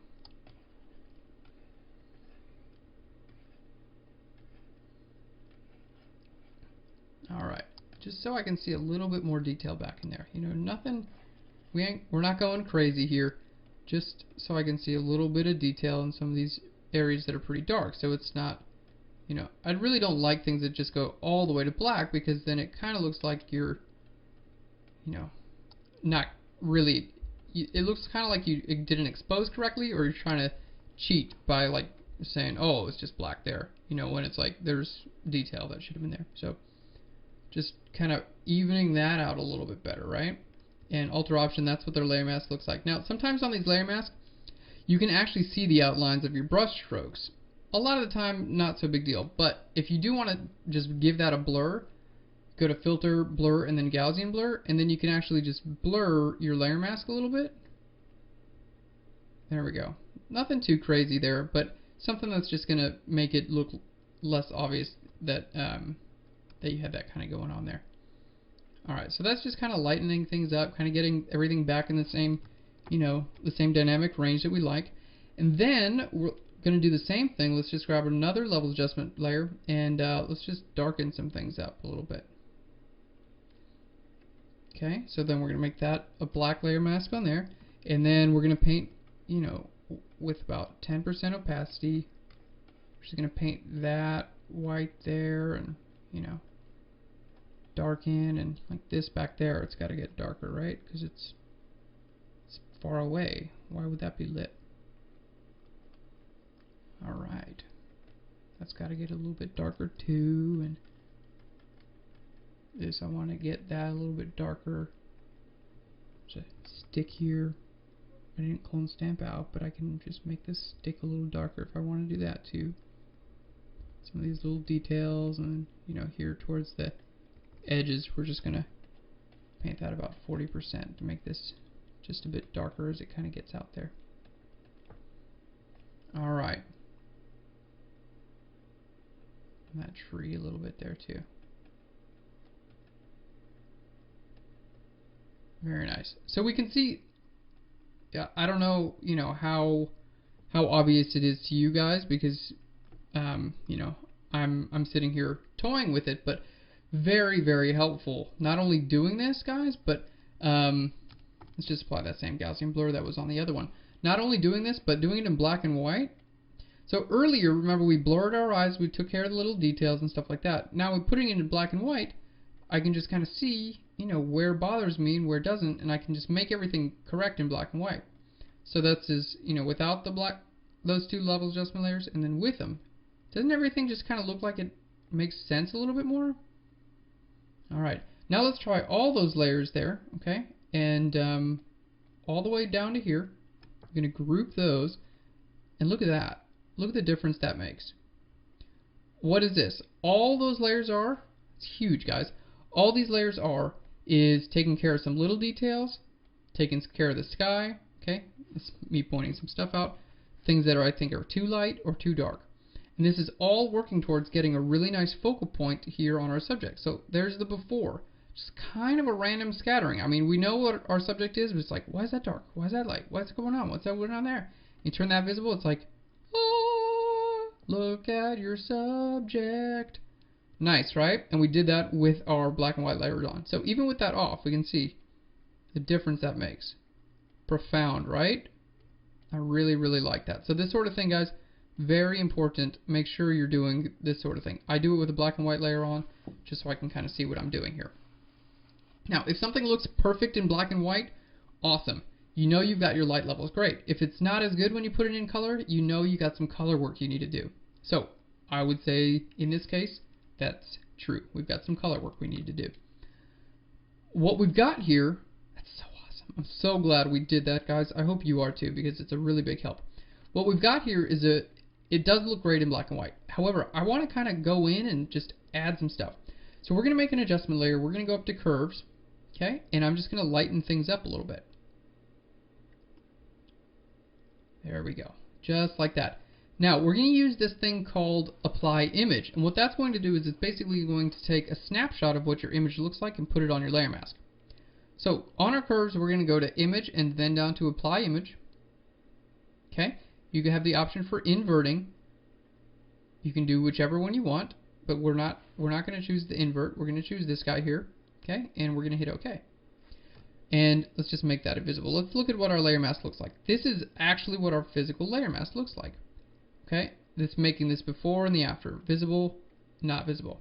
Okay, I'm going to do a lot of my light and dark work here in black and white. And the reason I do this is because it allows me to focus on one thing at a time. I'm not worried at all about my colors here. Okay, it's something that I very much suggest you guys do. Just work on your lights and darks to begin with, and then when you got your lights and darks where you want them, go ahead and rock on with your colors. Okay, that's my suggestion. I think it's going to really help you guys out. Okay, we've got that going on, looking good. Now let's try it again. I'm going to grab an adjustment layer. We're going to go up to levels. Okay, levels and curves. Honestly, guys, for a lot of things, they're really similar. They both just play with your histogram. Alright, there we go. Let's make our darks a little bit darker. Now what we're going to do with this is kind of bring in some of that spread around. Okay, so I used apply image here on this other layer because it just really helps to blend it out in a very nice even way. We're going to do something similar here, but not so much. I want this to only be visible where my highlights are, so it kind of brings that light into the highlight. So we're going to double click on this level 7. Okay, that's going to bring up our blend diff, and here I'm going to tell it on our underlying layer to not be visible where the underlying layer is darker. And see what that's going to do? Now this levels adjustment layer is only visible where those little highlights and the leaves and stuffs are. Okay, we're going to use that. If I did it the other way, we'd start getting something that looked a little bit weird. We don't want to do that. So we're going to do it this way, but remember, we got to hold down Alt or Option, and that's going to make it look everything a little bit more uniform. So Alt or Option, let's click here and start dragging that in. Okay, very nice. You can bring that into and there. With this sort of thing, sometimes it can be confusing. Like, is this even doing anything anymore? If you need to check, just kind of play around with your layers opacity here. So you'll be like, okay, yeah, still doing something. All right, let's hit OK. But can you guys see? Here's like the before. It's really affecting everything, and then now it's just really kind of zoning in on those highlights there. Okay. So with that zoning in on our highlights, now we choose where we want those highlights to be. So on our layer mask, hit Command I. Okay, that just inverts your layer mask. And then we paint white at about 40%, where we want those highlights to be a little bit brighter. And the reason why we're choosing highlights is because, we're playing with light here, guys. If you want your shadows to be brighter, then, well, shadows do get brighter too, but mostly it's highlights. Alright, right? Underneath here, she's going to have a little bit of a glow on her, right? Making sure to have a pretty nice fall off as we do this. And by nice fall off, I mean I'm just using a large brush, basically. Don't worry about that. Probably mostly separately. Alright. So just kind of really controlling my lights and my darks there. What's our drop off look like? Okay, because this is going to be it's going to appear as though it's a relatively small light source. Okay, so it's going to be like really affecting those highlights, but the shadows maybe not so much. Let's just try something with the shadows and see how we like it. There's no harm in trying here, guys. Bring our adjustment layers in there. Okay, very nice. And that's just making our darks a little bit lighter. What we're going to do is here I'm going to go to Image and then Apply Image. The reason I'm doing some of these is like I want it like this. I just want it to be like a general blanket effect, right? And that's what that Apply Image did. This one I really wanted to zone in on just highlights. And this one I want to be a general blanket effect too. Okay, it's just affecting everything too much. So we're going to go to Image, down to Apply Image here. Okay, and then we can click on the invert and we can see, is that what we want? And you're not fully you're not locked in forever here. Okay, this isn't something that's like, oh, I gotta if I invert it, do I know? Do I re-invert it? All that just does is make your layer mask look like that. You can still hit Command I on your layer mask and still re-invert it again. Okay, see how that's making my lights a little bit lighter? But if I hit Command I on that, invert it, it's going to make my darks a little bit lighter there. Okay, I do want to just do that again. So we're going to image and apply image, and then keep that invert on there, and we'll do this again. And you can see each time it's kind of toning it down, but it's toning it down in a way that actually keeps the entire, let's do it again, it keeps all of the detail in there, okay? Like this is what my layer mask looks like now. See, it's not just like making this layer more or less visible. See, it's less visible right here, and then, you know, because that's black, and then it's going to be more visible out towards there. So, pretty cool what we're doing here. Alright. And I can still, if I want to hit Command I can still click on there and change that around there too. So it's not what we want, but if it was, there we go.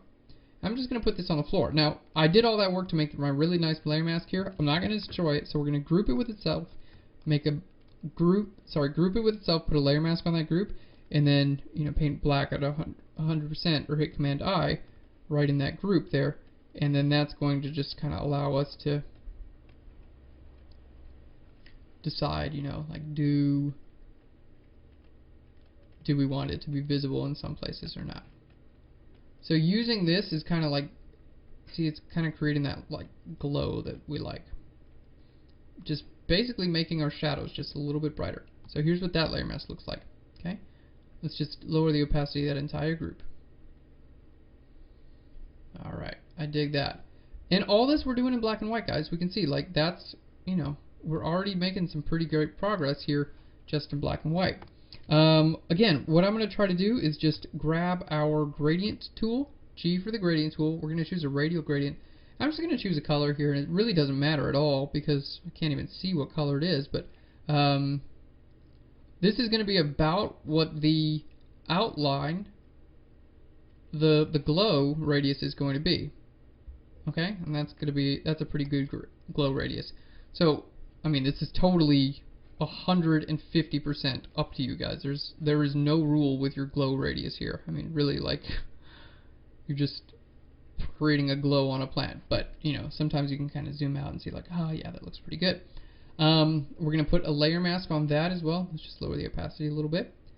That gets a layer mask on it. And really, these apply images, guys, they're really, really great for whenever you want to just blend in like a highlight, like a light that you're adding to something in. Apply image is really great for that. So we'll try that. Image, down to apply image. We don't want this on invert. We want to keep that on normal. Alright. And see how nice that is? It's just a really nice kind of like glow that we've got there. Alright. I really dig that. And, yeah, we're going to get something cool. A new layer above that. So I used a color there because we're going to go back and play with that color in a little bit, but don't worry too much about that right now. We're going to paint with some black and some whites here, and what I'm going to do is just change this layer blend mode from normal down here to soft light. And by painting with black and white, what we're basically allowing ourselves to do is, you know, kind of decide where we want our highlights and shadows. This is a little bit like, trying to get a good zoom layer there. It's a little bit like dodging and burning here, guys. Just kind of like choosing, you know, where you want your highlights and shadows. Now, a lot of the time, if you're not really precise with your dodging and burning, we're painting about 30% here. I could probably knock that down. If you're not precise, you get these weird, like glowy halos things, right? Like that's, you know, that's like a glow, like a halo. Can you see what I'm talking about? However, because this is supposed to be like a glowing plant or whatever, you know, or whatever you want to call it, I don't really mind at all in this case. Does that make sense? We need to kind of pick our glow center and just kind of like be the center of the plant there. I don't really mind that kind of haloing. It's not, you know, if you don't want haloing, maybe the glow will be the actual flower itself. If you don't want that haloing, you know, do what we did with that tree earlier. You just create like a big blanket of it, and then layer mask away, or use your eraser tool, whatever you want. Alright, so here again, you know, we can kind of go in here and define, even like on our clothes and stuff. We're just, there we go. And this is what I would consider, guys, many professional retouchers, people who were creating these very nice artistic images. Most of them are doing something like this. They're going in here and they're manually affecting their highlights and their shadows. Okay, because you can see, like, you know, how big of an effect this has. You can light something in what I would consider to be relatively simply and completely change the look of it in, you know, in Photoshop using these areas. Using techniques like this to lighten and darken. And, you know, this is called dodging and burning. It's called a lot of different things. It is, just grab the eraser tool, erase where I like. It's a very great technique. It requires a little bit of practice, but basically, you know, we're just going in here repainting over some of our highlights here. So nothing too crazy weird. Just kind of like going in and painting over our highlights, and then the shadows you just paint with black.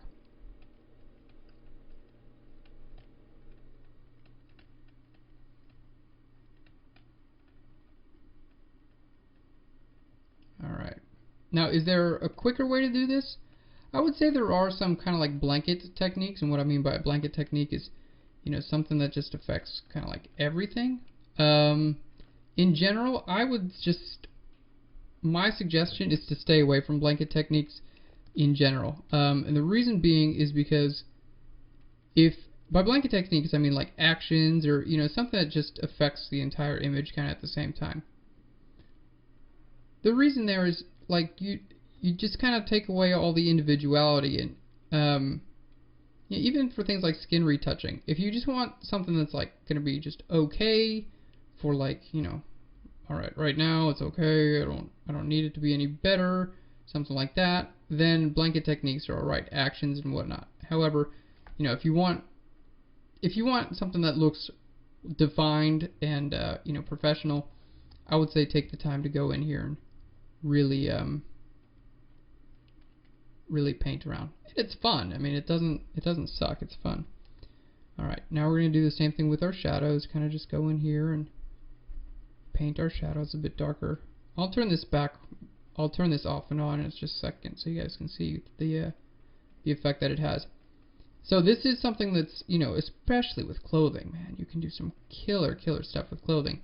Clothing and skin, this is really where this technique shines.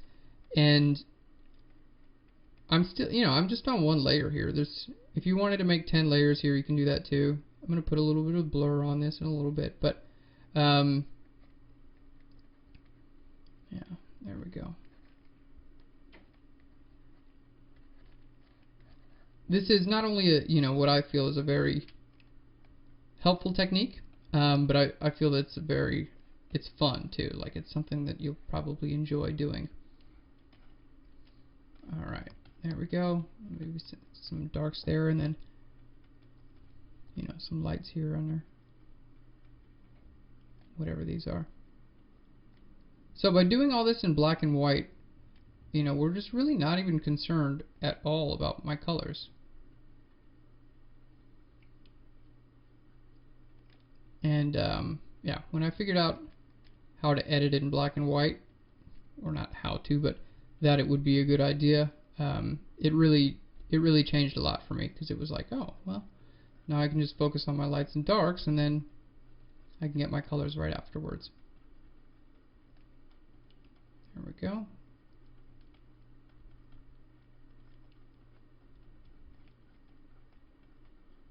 Very nice.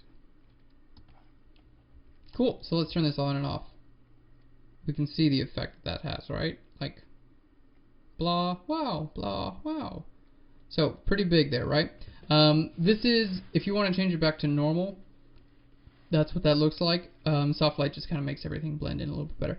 If you want to add like a slight Gaussian blur to it, you know, you still want the definition in here, but if some things are a little bit too defined or kind of I didn't spend forever on this, then sometimes it's better to have that visible there.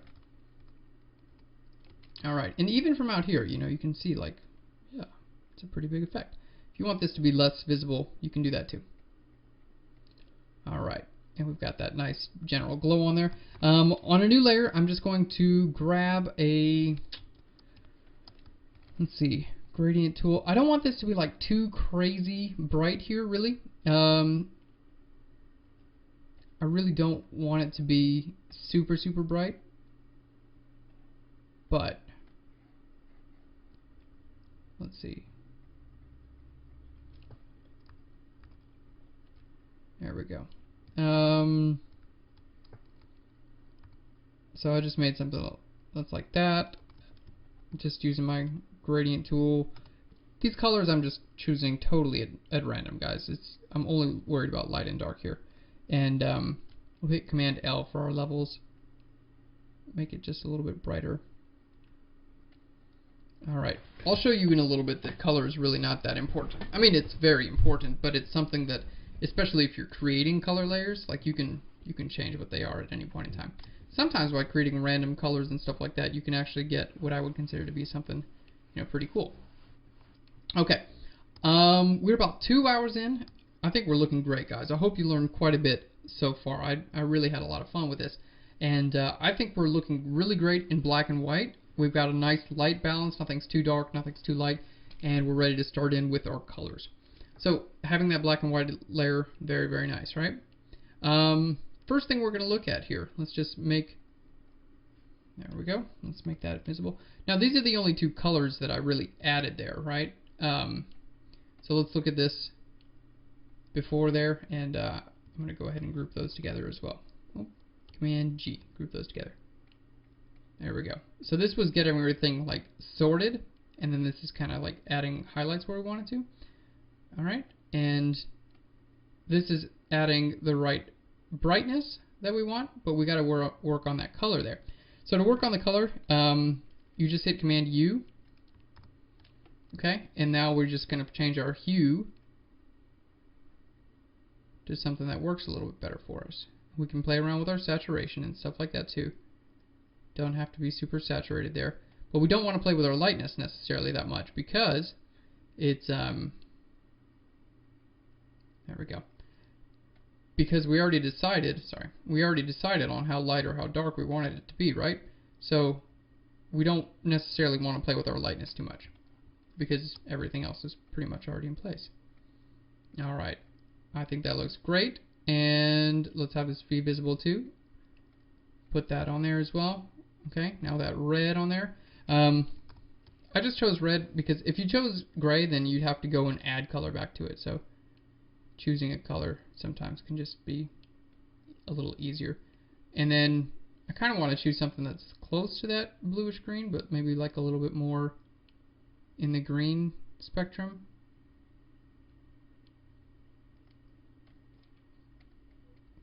There we go. And yeah, that's got to get a layer mask on it, and go to image and apply image here. Just so it blends in there a little bit, you know. We just don't want it to look so weird and fakey. And then let's go ahead and I'm going to grab a brush tool, and again, let's just grab, you know, something like this, and then there we go. Here at 100%, kind of just paint something like that. There we go. Lower the opacity down a little bit on that. Go to image. Here on apply image. Whoops. Apply image. I normally just have this kind of set to where it's like good. Notice I hit apply image on that without creating a layer mask, and it did something weird. So I always use apply image on layer mask. It just works better. Okay. We're going to change that to screen. Okay. Let's have this be visible. So like, yeah, I like that. It's nice. It's just the wrong color there. So I'm going to hit Command U. And let's just bring that more to like a yellowy color so we can kind of build up that there we go. We can kind of build up that effect over and over again. So I like that. I think that's looking good. Let's group that together, put a layer mask on it, and then paint black at about 40% because I don't necessarily want it to be visible on the underside of these things, right? So that's nice. It's kind of like rocking out there a little bit nicer. Alright. Isn't that looking great, guys? I think we're doing a great job. Now, I'm going to do something a little bit hokey, but I think it's going to look cool. We're going to make a stamp visible layer again. We're going to go to filter. We're going to go here to render, and I'm going to go to lens flare. And I'm like, what? A lens flare coming from this little flower? That's silly. But the things that I like about lens flares are... I'll show you in just a second. There we go. The things that I like about the lens flares are they create, it's not just light, right? They create light, they create these rings, and it's a couple different colors. So even if you don't use them as they are, like as is, they give you something that's varied rather than just grabbing a brush and making, you know, a light source. Now, when you make a lens flare on a stamp visible layer, it just puts it on a layer, right? I don't want to do that, so I'm going to fill that whole layer with black. Command delete fills the background color, black. We're going to go to filter, and then instead of going to render and then over to lens flare again, we're just going to hit this one up at the top. It's going to do the exact same lens flare that we had before. Okay, now we just change that layer from normal to screen, which makes the black invisible. Now what we've got is a lens flare that we can actually, you know, play around with and have fun with.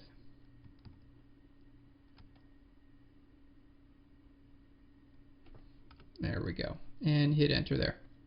So if I want to, you know, lower the opacity on that, I can do that. If I want to create like a little bit of a blur, Gaussian blur, I can do that too. And it helps add a little bit of, you know, just a little bit of effect there. Nothing crazy, but I generally don't use this tool like just as is given, but for a special effect like this, I think it's pretty nice. So that kind of like red glowy color there is pretty nice. And then yeah, let's just add a little bit more. Let's look at our black and white. I think we're looking pretty good. Now if that light source was that light, right? If it's that light, it needs to be a little bit lighter kind of in some of these other places too. So what we're going to do, we're going to choose a green, a really nice bright green. Okay, and we're going to choose something like an overlay layer to just kind of bring this brightness up a little bit there. Paint some of this brightness here on the bottom of our hand. And about 30% here, you know, down her face and whatnot too. Alright, now we don't want this to be visible where the underlying layer is darker, right? Which can be tough, especially for right here. So what we're going to do is, it's not necessarily where it's darker, it's more where it is facing upwards. And unfortunately there is no facing upwards trick in Photoshop. You kind of just have to do that manually. Bring on the hardness. Okay, let's put a layer mask on there. Paint this black at, you know, 40% or so, something like that. And you know, we don't want it to be visible where where it's facing upwards. That's our main goal. No upwards facing surfaces should have this visible on there. Yeah, so painting like a highlight on the bottom of her hand and stuff like that. This is not something that I would consider easy in any way, and it's not something that I would consider, you know, going very quick about, because it's, there we go. It is I don't know. You have to be kind of precise about it. I'm not being precise enough, really, but we'll see how it works. All right, there we go. So we've got that set on an overlay layer. It's kind of coming from the bottom. I like that. See, we know we like the light level because we did it in black and white. And if we don't like the color, not a big deal. We just go in here and go, you know, Command U. We just change our saturation. Like, yeah, I don't think it should be as saturated, maybe. So there we go, like that. Lightness, we don't really want to mess with a whole lot there, but here on the hue, we can definitely play around there. You know, we can bring some of that hue in there too.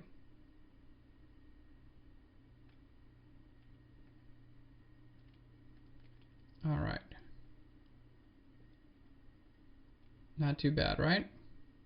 Play around with that just a little bit. Kind of like bring that in there. Very cool. And just grab my eraser tool, about 20%, just paint a little bit erase that. Alright.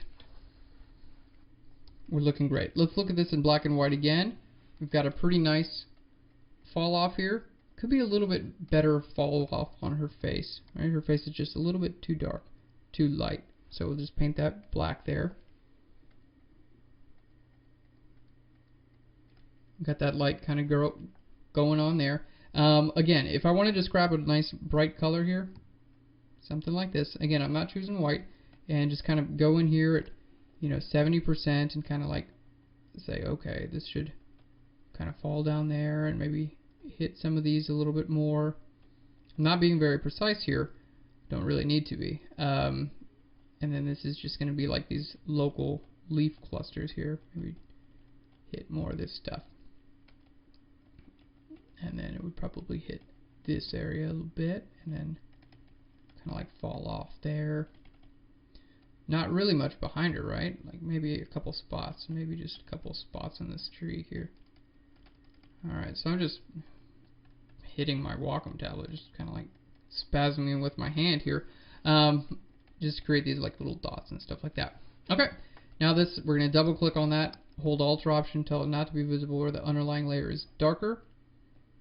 Grab this one too.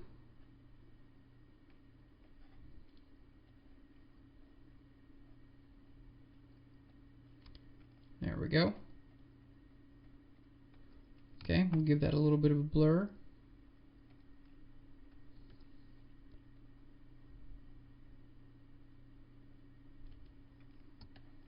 There we go. That looks pretty decent for a lot of that. Let's just grab our eraser tool and about 30% erase there, and erase some of this away too. There we go. So that's kind of just more of that light that's kind of hidden around, right? You can just erase it away where you don't necessarily want it. But by kind of giving that scattering and stuff like that and doing it in black and white, you can kind of just see that, you can kind of see how it affects everything there a little bit better. You can even, instead of having this be a normal layer, if you wanted to put like an overlay, and just kind of enhance the colors that we're working with there. Alright, looking great. And alright, I think we're looking really good. So a black and white version, I think it's pretty close to what we want. Not perfect just yet. This, it's a little bit weird right here. I'm just going to paint that black because it's taking away some of the definition in our tree. It's making us look like we clone stamped it weird. I think we're looking really nice in black and white. Our colors, I think, are really getting pretty close. There's just this weirdness there on the tree. So we're just going to grab a new color, a new layer, paint a little bit with our brush tool on that color, change this from normal down here to color.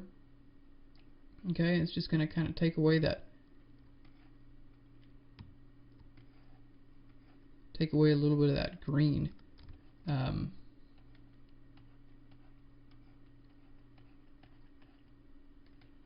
There we go.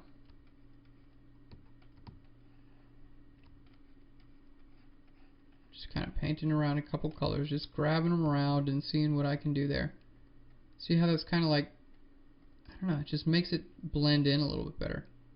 We can bring our opacity down a little bit lower. Yeah, there we go. So notice most of what I did, like this is not changing our lights and darks here, right guys? Because it's a color layer, so it only changes our colors. So lights and darks, it still looks good, but look at the difference it makes in the color.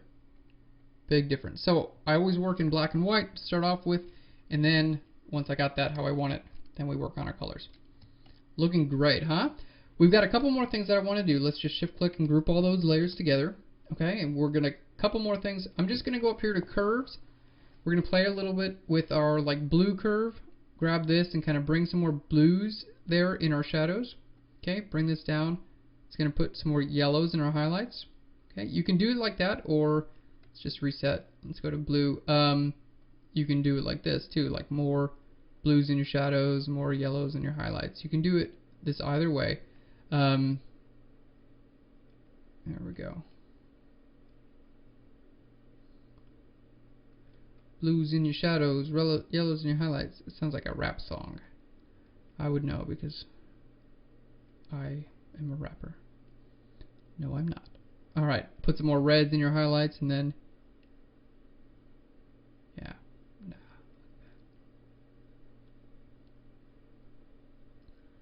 Very nice. Alright, that's overdone just a little bit. So, we're kind of coloring everything a little bit more. I like it. Some blues, some yellows, and some reds in there.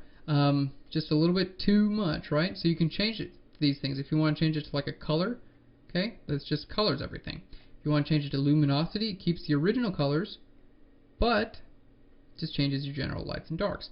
You can try a normal and then just kind of like lower your opacity. I think that's where we're going to go. A normal and then lower the opacity there. Alright, there might be a little bit too much red there, so we just go in here, click on our reds, and say, yeah, maybe not so much red. And then our greens, we say, yeah, maybe a little bit more green, but maybe a little bit more blue too.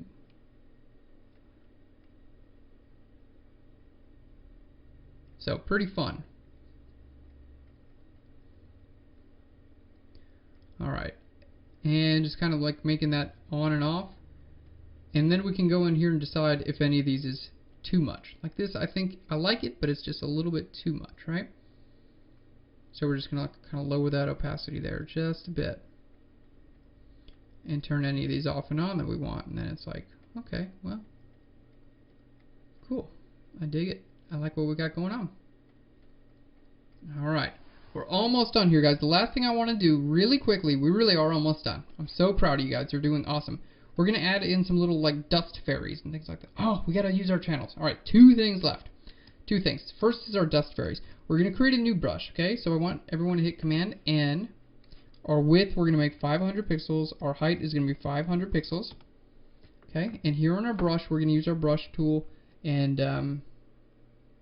let's make this really small. Make like a little black dot there. Make like a little line, little black dot. A couple of these little like just kind of like weird dots. Okay, this is going to be like stuff that's in the air. Alright, so we've got tiny little dots. Now it's like, why would we make those tiny little dots? It's a spacing issue that Photoshop has when creating brushes. I'll explain in just a second. So now we go to Edit, down to Define Brush Preset. Okay, and we call this Dust. Okay, hit Shift F, whoa, Shift F, and then we go back here, full screen this out. On a new layer, we're going to use our brush tool, right click all the way at the bottom, okay, and we paint with white. See, here's what my brush tool looks like now. So, painting around, got little bits of dust. Now, we can go into our brush menu real quick, Shape Dynamics, Size Jitter all the way up, okay, our Angle Jitter all the way up, and our scattering, we want this to scatter around as well. Okay. Now, as I paint around there, and we're just going to make our brush a little bit smaller, I'm going to turn on this guy that says Transfer. We're going to bring on Opacity Jitter and turn the control off there. Alright. See, now what I've got is, on this layer, what happened with my Opacity Jitter? Alright, Opacity Jitter is on. Control is off. Alright, control for the size jitter to be off too. Spacing a little bit lower. Okay. See, now what we've got there is just kind of like a random defined little bits of dust. Very cool. And by doing it a couple different layers, look what I got, guys. A couple different layers, make my brush larger or smaller. I just made that out of nothing. Very cool. And look how big that is, right? It covers a large area. So we can make it bigger, we can make it smaller, we can do whatever we want. And this is subtle. Like, these things are subtle, but they make a difference. Okay? They really do make a difference. Especially, you know, especially if you do them right. There we go. A little bit too small there. Let's make another layer of this. Okay, another little dust layer.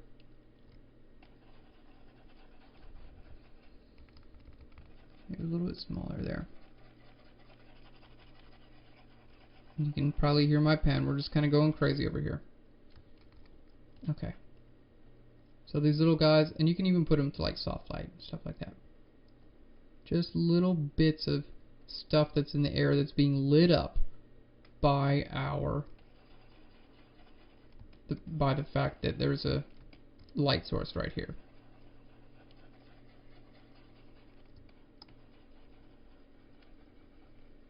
Pretty cool. I love doing stuff like that. Alright, so go ahead and group those so you can see. Even from far away you can tell, but zoomed in we can just see. Oh yeah, look, there's like little stuffs. I don't know what they are, but it helps. New layer, let's just grab a regular old brush. We don't need a fancy one for this. We gotta use this guy. We're gonna use channels, so we're just gonna go to channels, red, green, blue. Red, green, blue. Okay, red, nothing funny. Nothing funny, nothing cool. Green, yeah. Blue, not so much. So green channel, we duplicate that, okay? Hit Command L for our levels. Bring the levels up dark, right? We only really want those highlights. That's what I care about. Those highlights there. Okay, hit OK. Command click on that. It's going to turn your lights into a selection. Now that our lights are in a selection, we go to a new layer. Okay, turn that back off. And then we can fill this with whatever color we want. So this is selecting out those lights. Let's just fill this with like a really nice bright yellow, so you can see. There we go. That's that filled with that really nice bright yellow. Now, I filled instead of use my brush tool, so it just kind of filled everywhere. So let's undo that, and instead of just filling, let's just use our brush tool, because we don't need all of it to be visible, right? There we go. And we got something like that. Let's just change that to something like overlay. See how that like pops in, that extra little bit of detail and that light there? Nice, right? Very nice. If it's too bright, you just change it to something like soft light. Alright. I dig that. And you can hit Command J to make more. You can hit Command U, change the hue on there if you want to if you want to rock some different hues, you can do that too. Alright. So we did use that channel layer. Ha! So glad I did not forget that. Let's just group those two together, put a layer mask on there, paint black at about 30% right here over the face so it's not so visible on the face. And then go in here and then paint this black at 100%. Alright. Now, because we use this curves to define our lights and our darks, these little dots there, we can actually, let's put our curves above those little dots, and it'll help those colors stay back how we want it to. Alright, well, we've got, this is it in black and white, looks great. I think this is just a little bit too light up there still, so what we're going to do is let's just grab a slightly darker color, there we go, and just change this down to multiply. There we go. And lower the opacity till it's dark how we want it to. Alright. I think that looks awesome. Awesome job, everybody. So, we've got our image. A lot of it we created in black and white. Keep that in mind, guys. And then, remember we had our levels check layer on here. We can delete that. We don't need this layer anymore. So a lot of this we made in black and white. And once we got our black and whites right, we started messing with our colors a little bit more. I'm just going to choose this color in here at about 30%. I'm just going to paint like this, right? There we go. And then just change this down to color. Alright, I'm just kind of really lower our opacity there and then erase out this middle part here. Alright, so it's not like as blue as it gets out. I think it's a little bit more this nice green glowy that we've got going on. Very cool. So we did most of our image here in black and white, and then we popped on our colors when we wanted it to be right. Let's just go rock on back through it. By the way, this is what we started with. Huge difference, guys. Huge, right? I love it. Congratulations, guys. You did great. Let's rock on back through it really quick. Let's just group all those together. So you can see now why I group everything, right? It's easy. Just very nice. So we started off with this, and even in this, even in our base image, we had all these different things to like build up this effect how we wanted it, right? Then we got rid of Amelia. Perfect. Fixed that ground a bit more. Did that. Added those leaves, remember? We used a pen tool for that. We used this. This was with that black and white layer on there, remember? We just looked at everything that was distracting, lights and darks. That's a huge one, right? Imagine if we kept it like that. It's really distracting. Then we used our lights, still black and white when we did that. Then we created more lights, still black and white when we did that. Added those little fairy things. And then we really worked on our colors there at the end. Alright guys, well that is the end of this week's Phlearn Pro. I really hope that it helped you out. I think we came up with a great image. Focal point is really, really nice, right? We know where to look. We're looking exactly at her. Light fall off definitely works. If I hit C for my crop tool, check this out. Rule of thirds, right there. Because we started out with that, right? Crop tool, love it. And yeah, there's our before, and there's our after. That is amazing. Awesome, awesome job, guys. Alright, well, everyone, thank you so much for purchasing this week's Phlearn Pro tutorial. I very much hope it helps you out. It was really fun for me to do, and I will see you again in the future. See you, everyone. Bye-bye.